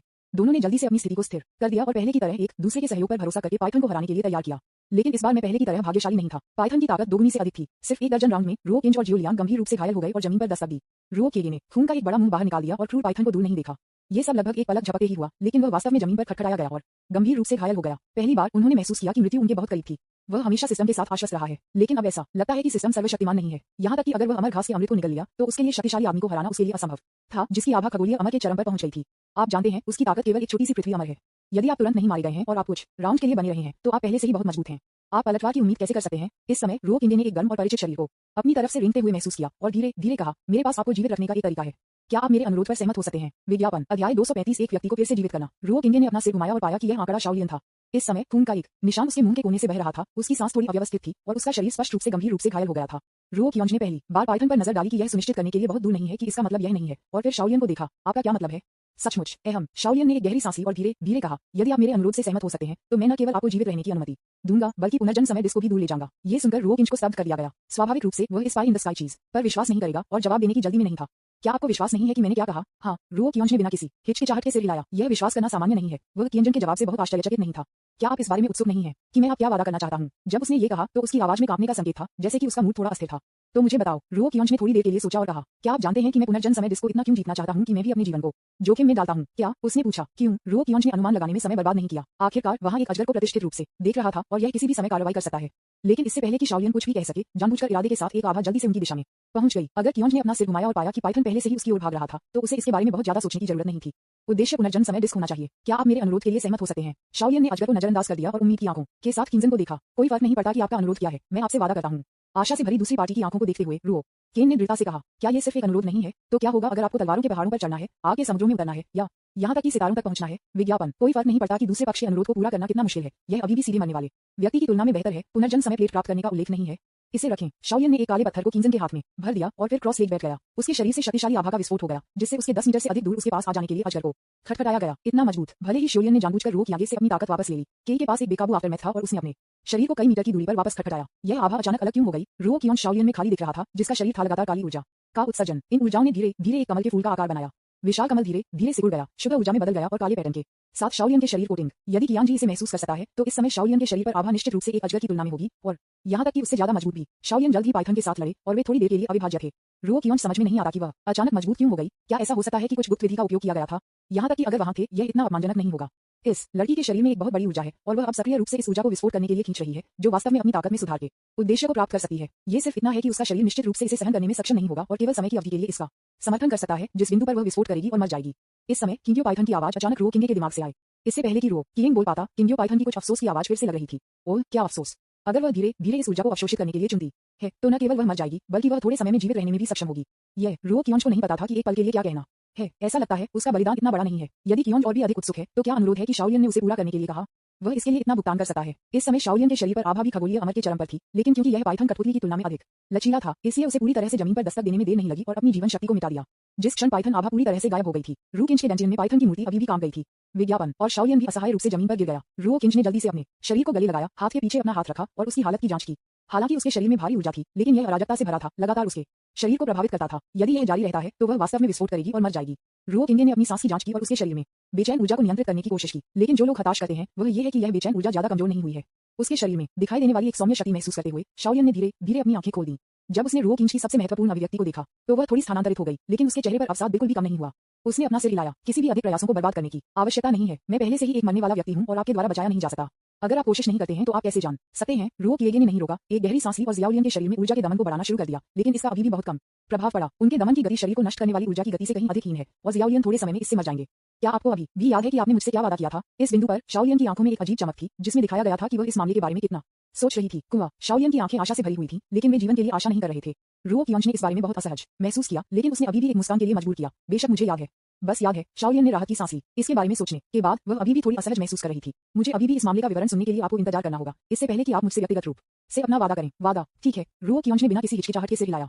कोई फर्क नहीं पड़ता कि यह कितना मुश्किल है, वह निश्चित रूप से इसे पूरा करेगा। लेकिन वह जानता था कि अगर शाओलियन ने इस मामले को व्यक्तिगत रूप से बताया, तो उसे खुश होना चाहिए। समय और पुनर्जन्म। जब आप इन शब्दों को सुनते हैं, तो क्या आप विशेष रूप से अजीब महसूस नहीं करते हैं?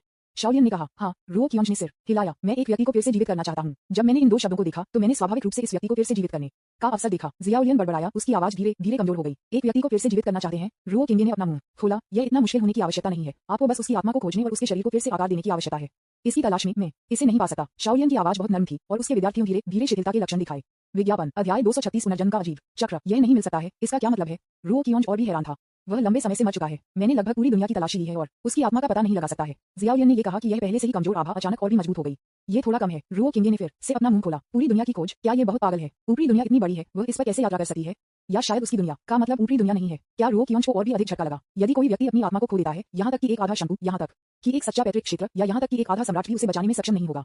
लेकिन कमजोर शाओलियन ने इस वजह से उम्मीद नहीं छोड़ी और इस विशाल दुनिया में कोई मौका नहीं दिया। नाम, समय और पुनर्जन्म देखने के बाद वह स्वाभाविक रूप से मृतकों को फिर से जीवित करने के बारे में सोच सकती थी। इस मृत व्यक्ति के साथ उसका जुनून कितना गहरा है, रुओ कियोंज बस इसकी कल्पना नहीं कर सकता था। अगर वह कभी नहीं मानता था कि दुनिया में मृत्यु तक पहले तक प्यार था, तो वह अब इस पर विश्वास करता था।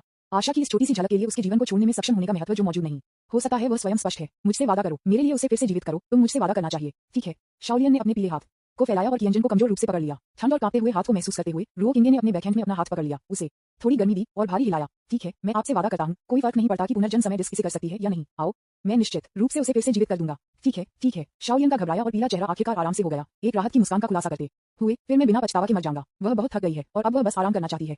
उसके बारे में सब कुछ उस अंगूठी पर है जो मैं अपने हाथ पर पहनता हूँ। बस इसे बंद कर दें जब मैं यहाँ हूँ। वैसे उन चीजों को मत देखो जो आपको नहीं देखना चाहिए। उस आकृति के बारे में सोचकर जिसने उससे दिन रात इसके बारे में सोच लिया, एक खुशहाल मुस्कान शाओलियन के चेहरे पर दिखाई दी।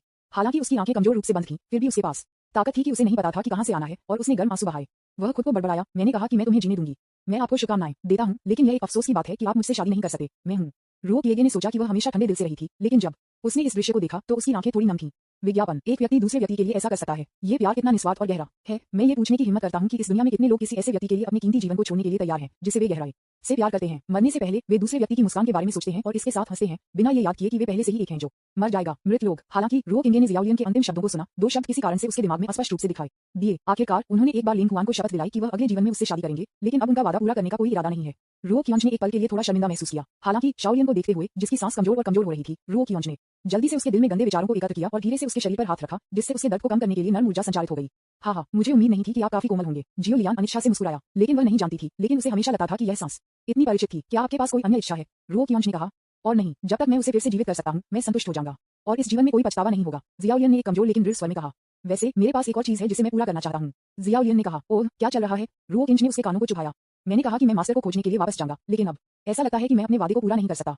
जियाउलियन का लहजा अचानक थोड़ा अफसोस हो गया। कैसे आप मुझे अपने गुरु का नाम बताते हैं? फिर मैं आपको उसे देखने के लिए जाने में मदद करूंगा, और मैं उसे भविष्य में कुछ देखभाल भी दे सकता हूं, रो कियोंज ने कहा।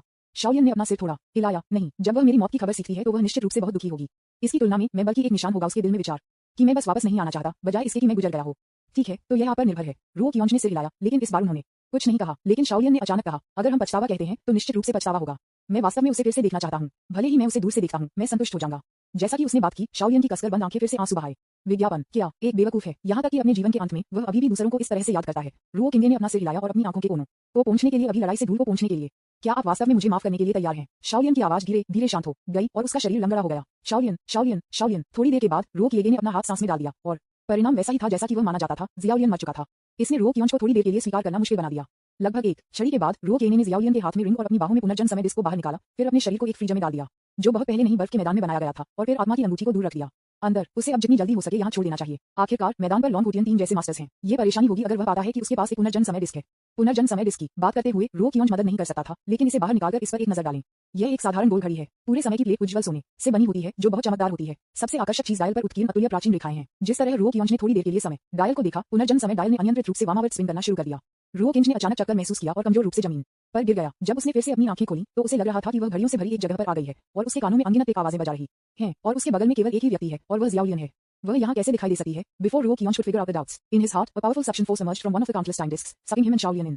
जब उसने फिर से अपनी आंखें खोली तो एक परिचित दृश्य उसके सामने दिखाई दिया। यहाँ एक शिखर और एक परिचित आंगन है। केवल 5 या 6 साल के एक युवा लड़के ने अपनी शुरुआती विसवां दशा में एक सुंदर महिला को एक कोमल आवाज के साथ चिल्लाया, मास्टर, कृपया मुझे अपने शिष्य के रूप में स्वीकार करें। विज्ञापन, अध्याय 237 बचपन अतीत। रो केनेज के विद्यार्थियों ने अपने सामने दृश्य को खाली रूप से देखा। ये बच्चा एक बच्चे के रूप में उसे इतना पसंद क्यों करता है? और इस महिला के पीछे बस जब रो किएगे बहुत सोच रहा था तो महिला का मुंह थोड़ा चल गई और उसकी आवाज कोमलता से भरी हुई थी। हाँ, आप वास्तव में स्मार्ट हैं। आप पहले से ही जानते हैं कि मास्टर को कैसे बुलाया जाए, तो मुझे ऐसा क्यों करना चाहिए? अस्वीकृति के बारे में क्या? लेकिन भले ही उसने कहा कि अगर वह वास्तव में मना करना चाहती थी तो उसके इनकार के अनगिनत कारण थे।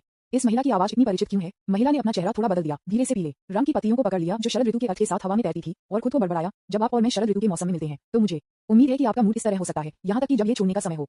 अंतिम बिंदु को अभी भी शांत दिल के साथ शांति से सामना किया जा सकता है, यद्यपि यह सादा है। गिरे हुए पत्ते और सूर्यास्त अभी भी एक अलग शैली और कलात्मक गर्भाधान है। उद्धरण चिन्ह। इसके बाद ही रो किंगे ने महिला के चेहरे को स्पष्ट रूप से देखा और वह तुरंत गूंगा हो गया। क्या यह व्यक्ति आपको क्यों नहीं है? वह यहाँ कैसे दिखाई दे सकता है? तब क्या उसने खुद को नहीं देखा? रो किंज घबरा गया था, लेकिन जल्द ही एहसास हुआ कि यह एक ऐसा दृश्य था जो अतीत में हुआ था, और उसने राहत की सांस ली। उन्होंने खुद को फिर से एक बच्चे के रूप में देखा और महसूस किया कि यह वह दृश्य था जब उन्होंने अपने शिक्षक के रूप में ये किंग्सयू की पूजा की थी।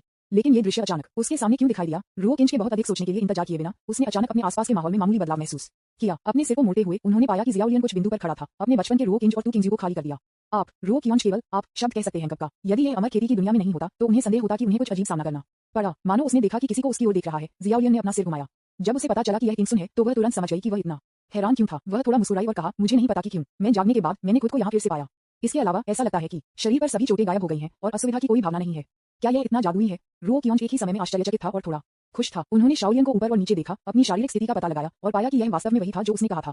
विज्ञापन, यह पुनर्जन्म समय डिस्क का कार्य होना चाहिए। रो किंज ने जल्दी से पुनर्जन्म समय डिस्क के बारे में सोचा और विश्लेषण किया। शायद उसने आपके शरीर के समय को उलट दिया ताकि आप पाइथन से लड़ने से पहले लौट आए। स्थिति, समय लौट रहा है। क्या वास्तव में ऐसी जादुई चीज है? शाओलियन ने खुद को बड़बड़ाया। क्यों नहीं? क्या आप पुनर्जन्म के चक्र को बहुत अच्छी तरह से जानते हैं? रो किंज थोड़ा मुस्कुराया। उसी समय उनके दिल में एक संदेह पैदा हुआ। यही वजह था कि ऐसा दृश्य उसके सामने दिखाई दिया।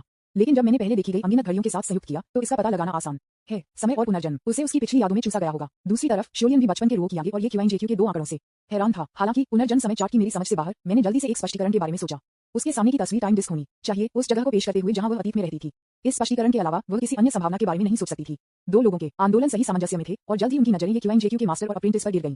मास्टर मास्टर मेरे मास्टर बनने के बाद आप क्या करने जा रहे हैं? बचपन के रो किंगे ने अपना सिर उठाया और ये किंगस्यू के कोमल चेहरे पर देखा, अपनी आंखें झपकाईं और उत्सुकता से पूछा, आपके पास अभी तक कोई कौशल नहीं है, ठीक है? एक शिक्षक के रूप में कौशल के साथ शुरू करने के बारे में कैसे? ये किंगसेक्स ने रो किंज के सिर को रगड़ दिया और थोड़ी सी मुस्कान के साथ कहा, हाँ, सभी शिष्य अपने गुरु को सुनते हैं। एक बच्चा रो किंज ने आज्ञाकारी रूप से सिर हिलाया।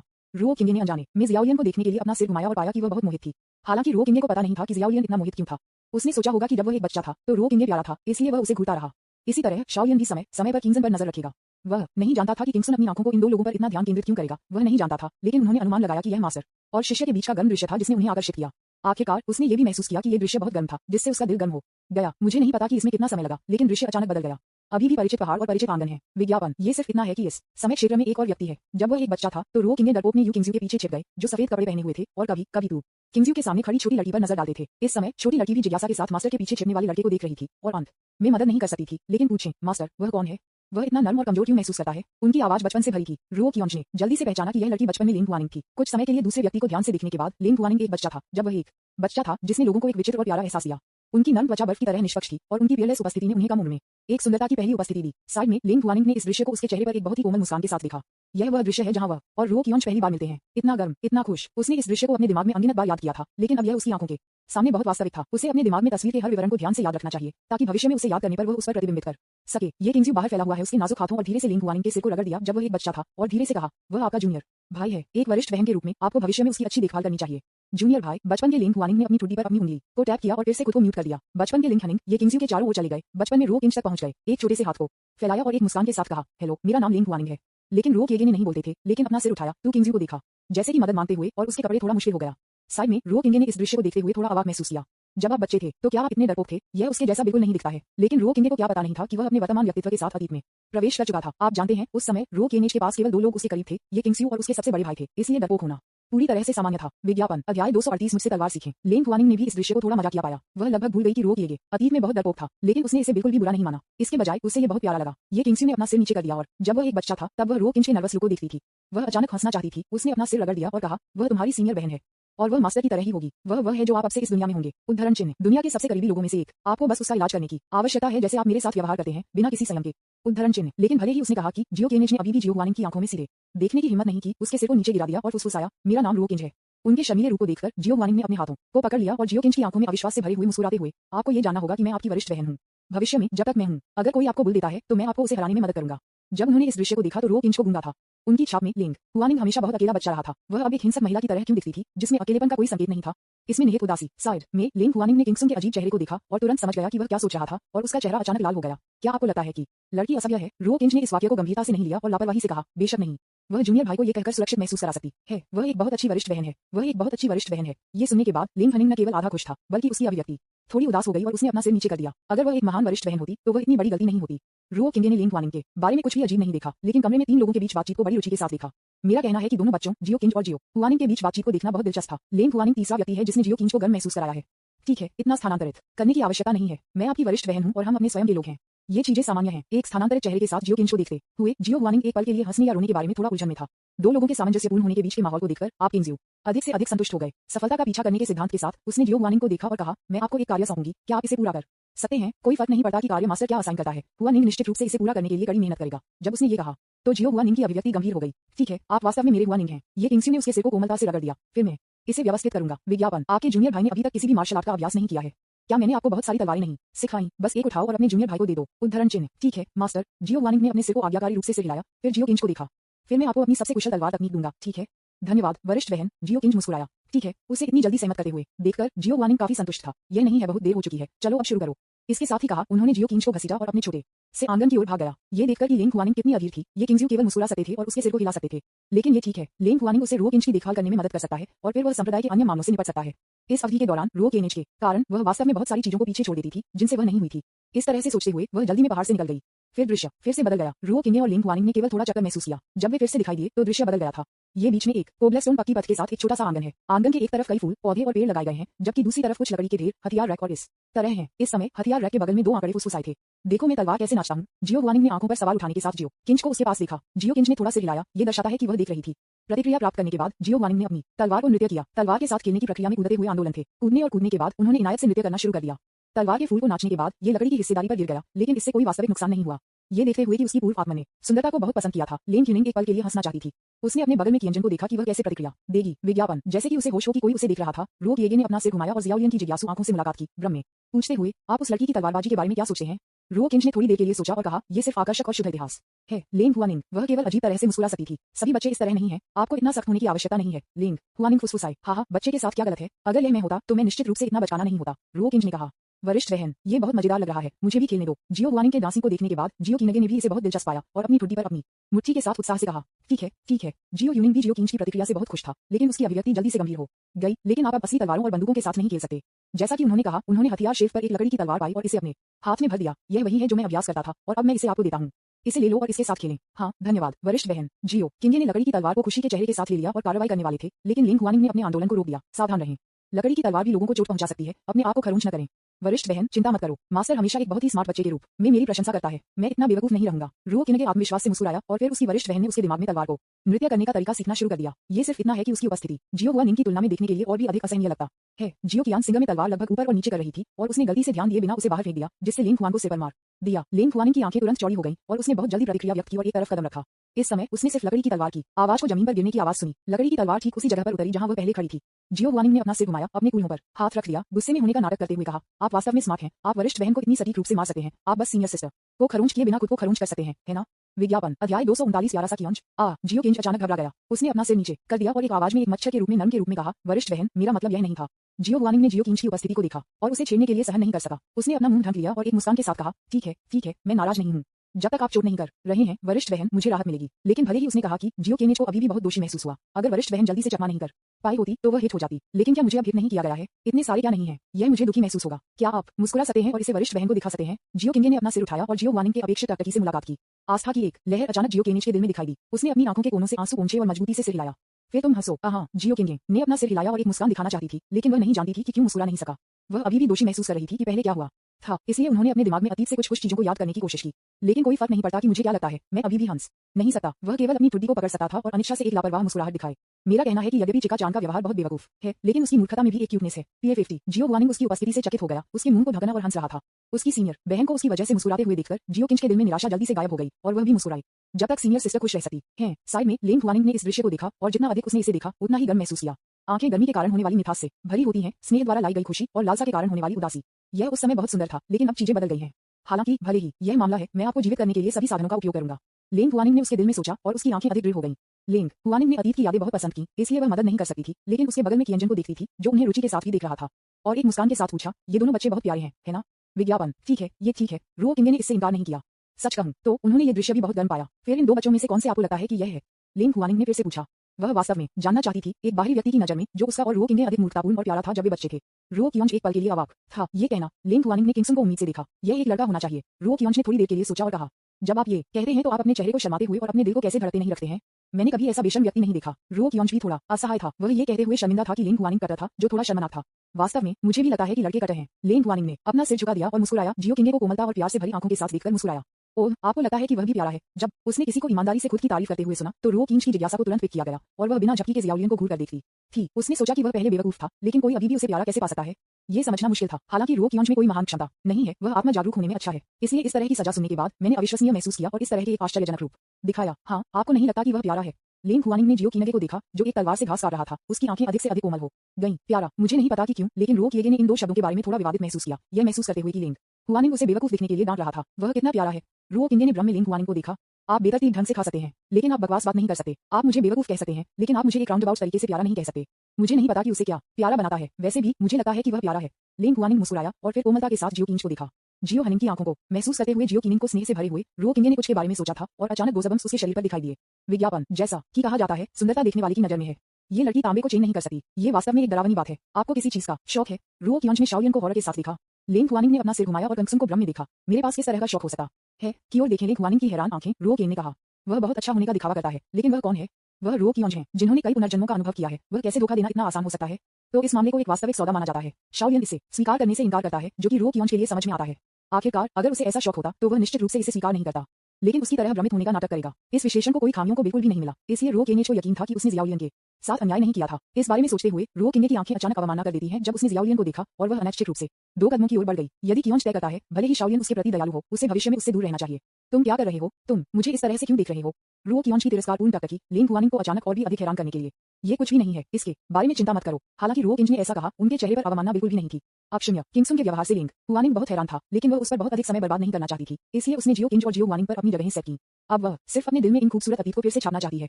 अगला दृश्य भी बहुत गर्म है। ये दिन तलवारबंदी सीखने के लिए जियो यूनिंग के बाद जियो किंज की प्रक्रिया है। इस प्रक्रिया के दौरान कई दिलचस्प चीजें हुई। न केवल लिंग हुआनिंग बल्कि रो केन भी जोर से हंसने में मदद नहीं कर सकते थे जब उन्होंने देखा कि 2 छोटे लोगों के साथ क्या हुआ।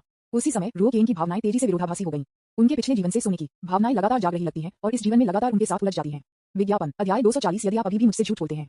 रो किंज ने भी इससे सिरदर्द महसूस किया और उसका पूरा शरीर 2 चरम विचारों द्वारा नियंत्रित किया गया, जिससे अंतहीन दर्द हुआ। दृश्य जल्दी से बदल गया। इस समय रो किनगे 1 वर्ष से अधिक समय से ये किंग्सयू के साथ अध्ययन कर रहे थे और 1 साल के लिए लिंग हुआनिंग को जानते थे। जियो कियोंज ने भी धीरे धीरे जियो हुआनिंग की गहरी समझ प्राप्त की और महसूस किया कि उसके बारे में कई चीजें नहीं थीं जैसा कि वे सतह पर दिखाई दिए थे। पहाड़ की चोटी पर जियो हुआनिंग चट्टान पर बैठे अपने सफेद बछड़ों को हिलाते हुए, एक सुस्त रूप से सेटिंग सूरज को देखते हुए, क्षितिज पर सूर्यास्त और शाम के नीचे सब कुछ के धुंधले दृश्यों को देखते हुए, यह एक टकटकी में होना काफी अलग भावना है। वरिष्ठ बहन, आप किस बारे में सोच रहे हैं? इतने लंबे समय तक उसके साथ रहने के बाद जियो किंज अब पहले की तरह संयमित नहीं था। वह बस उसके बगल में बैठ गई। जाहिर है कि पहले से ही उसे अपना एक मान रहा है। जियो हुआनिंग ने अपना सिर घुमाया और जियो किंगे की हैरान और चिंतित आंखों से मुलाकात की। वह मदद नहीं कर सकती थी, लेकिन मुस्कुरा सकती है। मैंने कुछ भी नहीं सोचा था। जियो हुआनिंग की उदासीन अभिव्यक्ति को देखकर जियो किंगे ने और भी असहज महसूस किया और उसके सिर को कम कर दिया। बहन, यह अकेलापन के कारण है। जियो हुआनिंग ने जियो किंज को देखा, थोड़ा सा विचार में खो गया। थोड़ी देर बाद उसने अपना सिर हिलाया। नहीं, तुम ऐसा क्यों सोचते हो? वरिष्ठ बहन झूठ बोल रही है। जियो किंज की अभिव्यक्ति अचानक गंभीर हो गई और वह बिना पलक झपकते हुए जियो हुआनिंग को घूरती रही। वरिष्ठ बहन शायद ही कभी सप्ताह के दिनों में पहाड़ की चोटी को छोड़ देती है और शायद ही अन्य शिष्यों के साथ बातचीत करती है, इसलिए वह कैसे अकेला महसूस नहीं कर सकती है। जियो किंज एक बहुत ही अकेला व्यक्ति हुआ करता था, इसलिए मुझे यकीन है कि वरिष्ठ बहन ने भी इस समय अपने दिल में अकेला महसूस किया। मैं जियो हुआनिंग का मुंह थोड़ा खुल गया और वह नहीं जानती थी कि एक पल के लिए बहस कैसे करें। मैं अपने गुरु के साथ मार्शल आर्ट का अभ्यास करता हूँ, कठिन अभ्यास करता हूँ और पूरे दिल से ताओ का पीछा करता हूँ। मैं कभी अकेला नहीं हूँ। जियो हुआनिंग ताओ को एक दिल। जियो किंज का मुंह थोड़ा खुल गया। वरिष्ठ बहन, कृपया मुझे बताओ, ये ताओ के लिए एक दिल क्या है? जियो किंगे को पता था कि अगर वह अपनी वरिष्ठ बहन को उसकी सलाह सुनना चाहता है तो उसे समझाना पड़ा। अपने पूरे दिल से ताओ की पूजा करें, अपने पूरे दिल के साथ ताओ के लायक। जियो हुआनिंग खुद को बड़बड़ाया और थोड़ी देर के लिए सोचने के बाद उसने अपना सिर हिला दिया। मुझे यह नहीं पता, मास्टर ने मुझे ये बताया। चूंकि मास्टर चाहता है कि मैं समर्पित करूं खुद को ताओ के लिए, तो मैं निश्चित रूप से मास्टर को संतुष्ट करूंगा। मैं कठिन अभ्यास कर रहा हूं, इसलिए मैं दूसरों के साथ ज्यादा बातचीत नहीं करता हूं। उद्धरण चिन्ह। इस वाक्य को सुनने के बाद जियो किंगे विचारशील था और थोड़ी देर बाद उसने कहा, तब वरिष्ठ बहन अधिक लोगों के साथ संवाद करने की कोशिश कर सकती है। वास्तव में इसका खेती पर बड़ा प्रभाव नहीं होगा। विज्ञापन। जियो हुआनिंग ने उसके सिर को हिला दिया। चलो इसे भूल जाओ। इस बिंदु पर उसने अचानक इस विषय को बदल दिया। यह मेरे जूनियर भाई को मेरी तरफ से रखना काफी है। मैं बहुत खुश हूँ। ये कहने के बाद जियो हुआनिंग के चेहरे पर एक मुस्कान दिखाई दी। ये सुनने के बाद जियो किंगे ने जियो हुआनिंग को देखा और थोड़ा स्तब्ध हो गया। वह वास्तव में उम्मीद नहीं करता था कि वह अपनी वरिष्ठ बहन के दिल में इस तरह के एक महत्वपूर्ण स्थान पर है। मुझे नहीं पता कि क्यों जियो किंज की आंखें थोड़ी नम हो गईं और उसकी आंखों में बहुत सारे शरद ऋतु के पानी में वृद्धि हुई। कोई भविष्य नहीं। रो किंगे ने उसके होठों को घुमाया और उसके दिल में सोचा। जियो यूनिंग को तुरंत जियो किंज की उपस्थिति से चकित कर दिया गया था। इसमें स्थानांतरित होने की कोई आवश्यकता नहीं है। मैं सिर्फ सच कह रहा हूँ। अच्छा, वैसे जूनियर भाई ने वरिष्ठ बहन के बारे में क्या सोचा? जियो हुआनिंग ने जियो किंज को जिज्ञासा के साथ देखा। जियो किंज ने एक पल के लिए सोचा और कहा, वह एक अच्छा इंसान है। जियो हुआनिंग साइड में लिंग हुआनिंग, जो इस दृश्य को देख रहा था, वह चकित होने में मदद नहीं कर सकता था और उसके सिर को हिलाया। क्या इस बच्चे ने इसे उद्देश्य पर किया था या क्या वह वास्तव में बेवकूफ है? बेशक ये जानबूझकर था। रो किंज ने समझाया। ओह, आप कैसे बता सकते हैं कि उसने इसे उद्देश्य पर किया है? लिंग हुआनिंग एक पल के लिए स्तब्ध रह गया और बस किंजन को देखा। यह मेरा अंतर्ज्ञान है, रो कियोंज ने कहा। चूंकि कोई आधार नहीं है, इसलिए मैं इस पर विश्वास नहीं करूंगा। लिंग हुआनिंग ने अपना सिर हिलाया और कहा, फिर उसकी आंखें जियो किंगे और जियो हुआनिंग पर गिर गईं। आप, क्या ये हो सकता है कि आप अभी भी सोचते हैं कि मैं एक बुरा व्यक्ति हूँ? जियो हुआनिंग ने अपने कूल्हों पर हाथ रखा और जियो किंज को गुस्से में देखा। नहीं। जियो किंगे ने एक खड़खड़ाहट की तरह अपना सिर हिलाया और समझाया, मैं सही हूँ। मेरी नजर में वरिष्ठ बहन एक बहुत अच्छी इंसान है। ठीक है। जियो हुआनिंग थोड़ा असहाय लग रहा था और अनिच्छा से कहा, फिर क्या आपके पास मुझ पर टिप्पणी करने के लिए कुछ और है? अब और नहीं। जियो किंज ने एक मुस्कान के साथ कहा, मेरी नजर में वरिष्ठ बहन एक बहुत बहुत बहुत अच्छे व्यक्ति हैं। किसी अन्य टिप्पणी की आवश्यकता नहीं है। जियो हुआनिंग स्क्रीन फिर से बदल गई। इस समय जियो हुआनिंग और जियो किंज बहुत बड़ा हो गया है। वे अब सिर्फ आधे मीटर से अधिक की ऊंचाई वाले छोटे बच्चे नहीं हैं, लेकिन पहले से ही 1 मीटर लंबे हैं। विज्ञापन। वे दोनों शायद 10 साल के आसपास थे। मैंने देखा कि जियो हनिंग के आंगन के दरवाजे पर जियो किंगे ने दस्तक दी। आ रहा। जियो हुआनिंग जल्दी में कमरे से बाहर भाग गया। यार्ड में आया, दरवाजा खोला, दरवाजे के बाहर जियो कियांग जी को देखा और एक मुस्कान के साथ कहा, आप सुबह इतनी जल्दी मेरे पास आए, आपको कुछ बुरा पकड़ना चाहिए। वरिष्ठ बहन, आप मजाक कर रहे हैं। मैं उस तरह का व्यक्ति नहीं हूँ। जियो किंज चले। वह आमतौर पर वरिष्ठ बहन को छेड़ना पसंद करता है, इसलिए उसे कोई आश्चर्य नहीं हुआ जब दूसरे पक्ष ने इस तरह की सजा सुनाई। हालांकि जियो किंज ने जल्दी से मुस्कुराना बंद कर दिया और गंभीरता से कहा, वास्तव में मैं एक बहुत ही महत्वपूर्ण मामले के कारण इतनी जल्दी यहाँ आया था। अच्छा, क्या हुआ? जियो किंगे के गंभीर रूप को देखकर लिंग हुआनिंग ने भी मजे करने का विचार बंद कर दिया। ये स्पष्ट था कि उसे मामले की गंभीरता का भी एहसास हुआ। आज एक महत्वपूर्ण दिन है। लगता है कि यह किस दिन है? जियो कियोंज ने एक मुस्कान के साथ जियो हुआनिंग को देखा। महत्वपूर्ण दिन। जियो हुआ निंग ने इस वाक्य को मूक रखा, लेकिन वह ये याद नहीं कर सकती थी कि कोई फर्क नहीं पड़ता कि क्या, और उसे कोई प्रभाव नहीं था। क्या आपको ये गलत याद है? आज एक महत्वपूर्ण दिन है। जियो वानिंग मुस्कुराया और अपना सिर हिला दिया। जियो कियोंच बस थोड़ा मुस्कुराया और कुछ नहीं कहा। उसने जल्दी से अपनी जेब से एक छोटा सा बॉक्स निकाला और कहा, इसे जल्दी से खोलें और एक नजर डालें। जियो वानिंग ने बॉक्स लिया, लेकिन वह इसे खोलने की जल्दी में नहीं थी, लेकिन थोड़ा हिचकिचाहट लग रही थी। क्यों नहीं? जियो कियोंच अचानक उलझन में लगा। आप इसमें एक मकड़ी की तरह कुछ नहीं डाल सकते थे और मुझे इसे खोलने के लिए मुझे डराने की उम्मीद करते हुए इसे खोलने के लिए कहा था। जियो वानिंग ने जियो कियोंच को गर्व से देखा, जैसे कि वह कह रही थी, मैंने आपकी योजना के माध्यम से देखा है। मैं बहुत बढ़िया हूँ, कृपया प्रशंसा करें मुझे। जियो कियोंच अचानक असहाय महसूस हुआ। वरिष्ठ बहन, आपने गलत तरीके से मुझे दोषी ठहराया। मैं आपको मकड़ियों की तरह कीड़े से कैसे डरा सकता हूँ? यहाँ तक कि अगर मैं आपको डराना चाहता हूँ तो ये केवल तभी होगा जब मैं ऊब गया हूँ। लेकिन आज एक महत्वपूर्ण दिन है, इसलिए मैं ऐसा नहीं करूंगा। उद्धरण चिन्ह। जियो हनिंग ने उसके होंठों को घुमाया। मुझे विश्वास नहीं है, आप मुझे ये बता रहे होंगे क्योंकि आप मुझे इसे खोलने में छल करना चाहते हैं, तो आप इसे नहीं खोलेंगे, ठीक है? फिर मैं इसे वापस ले जाऊंगा। जियो किंच ने बॉक्स को वापस अपने हाथों में ले लिया। उसके खाली हाथों को देखते हुए जियो वानिंग ने अचानक उसके दिल में नुकसान की भावना महसूस की, जैसे कि उसने एक दुर्लभ खजाना खो दिया था जो उसके थे। उसने जल्दी से बॉक्स को वापस छीन लिया और गुस्से में कहा, ठीक है, भले ही आप मुझे फिर से धोखा दें, मैं इसे स्वीकार करूंगा। यदि आप इस बार फिर से मुझसे झूठ बोलते हैं तो मैं फिर कभी आप पर भरोसा नहीं करूंगा। विज्ञापन।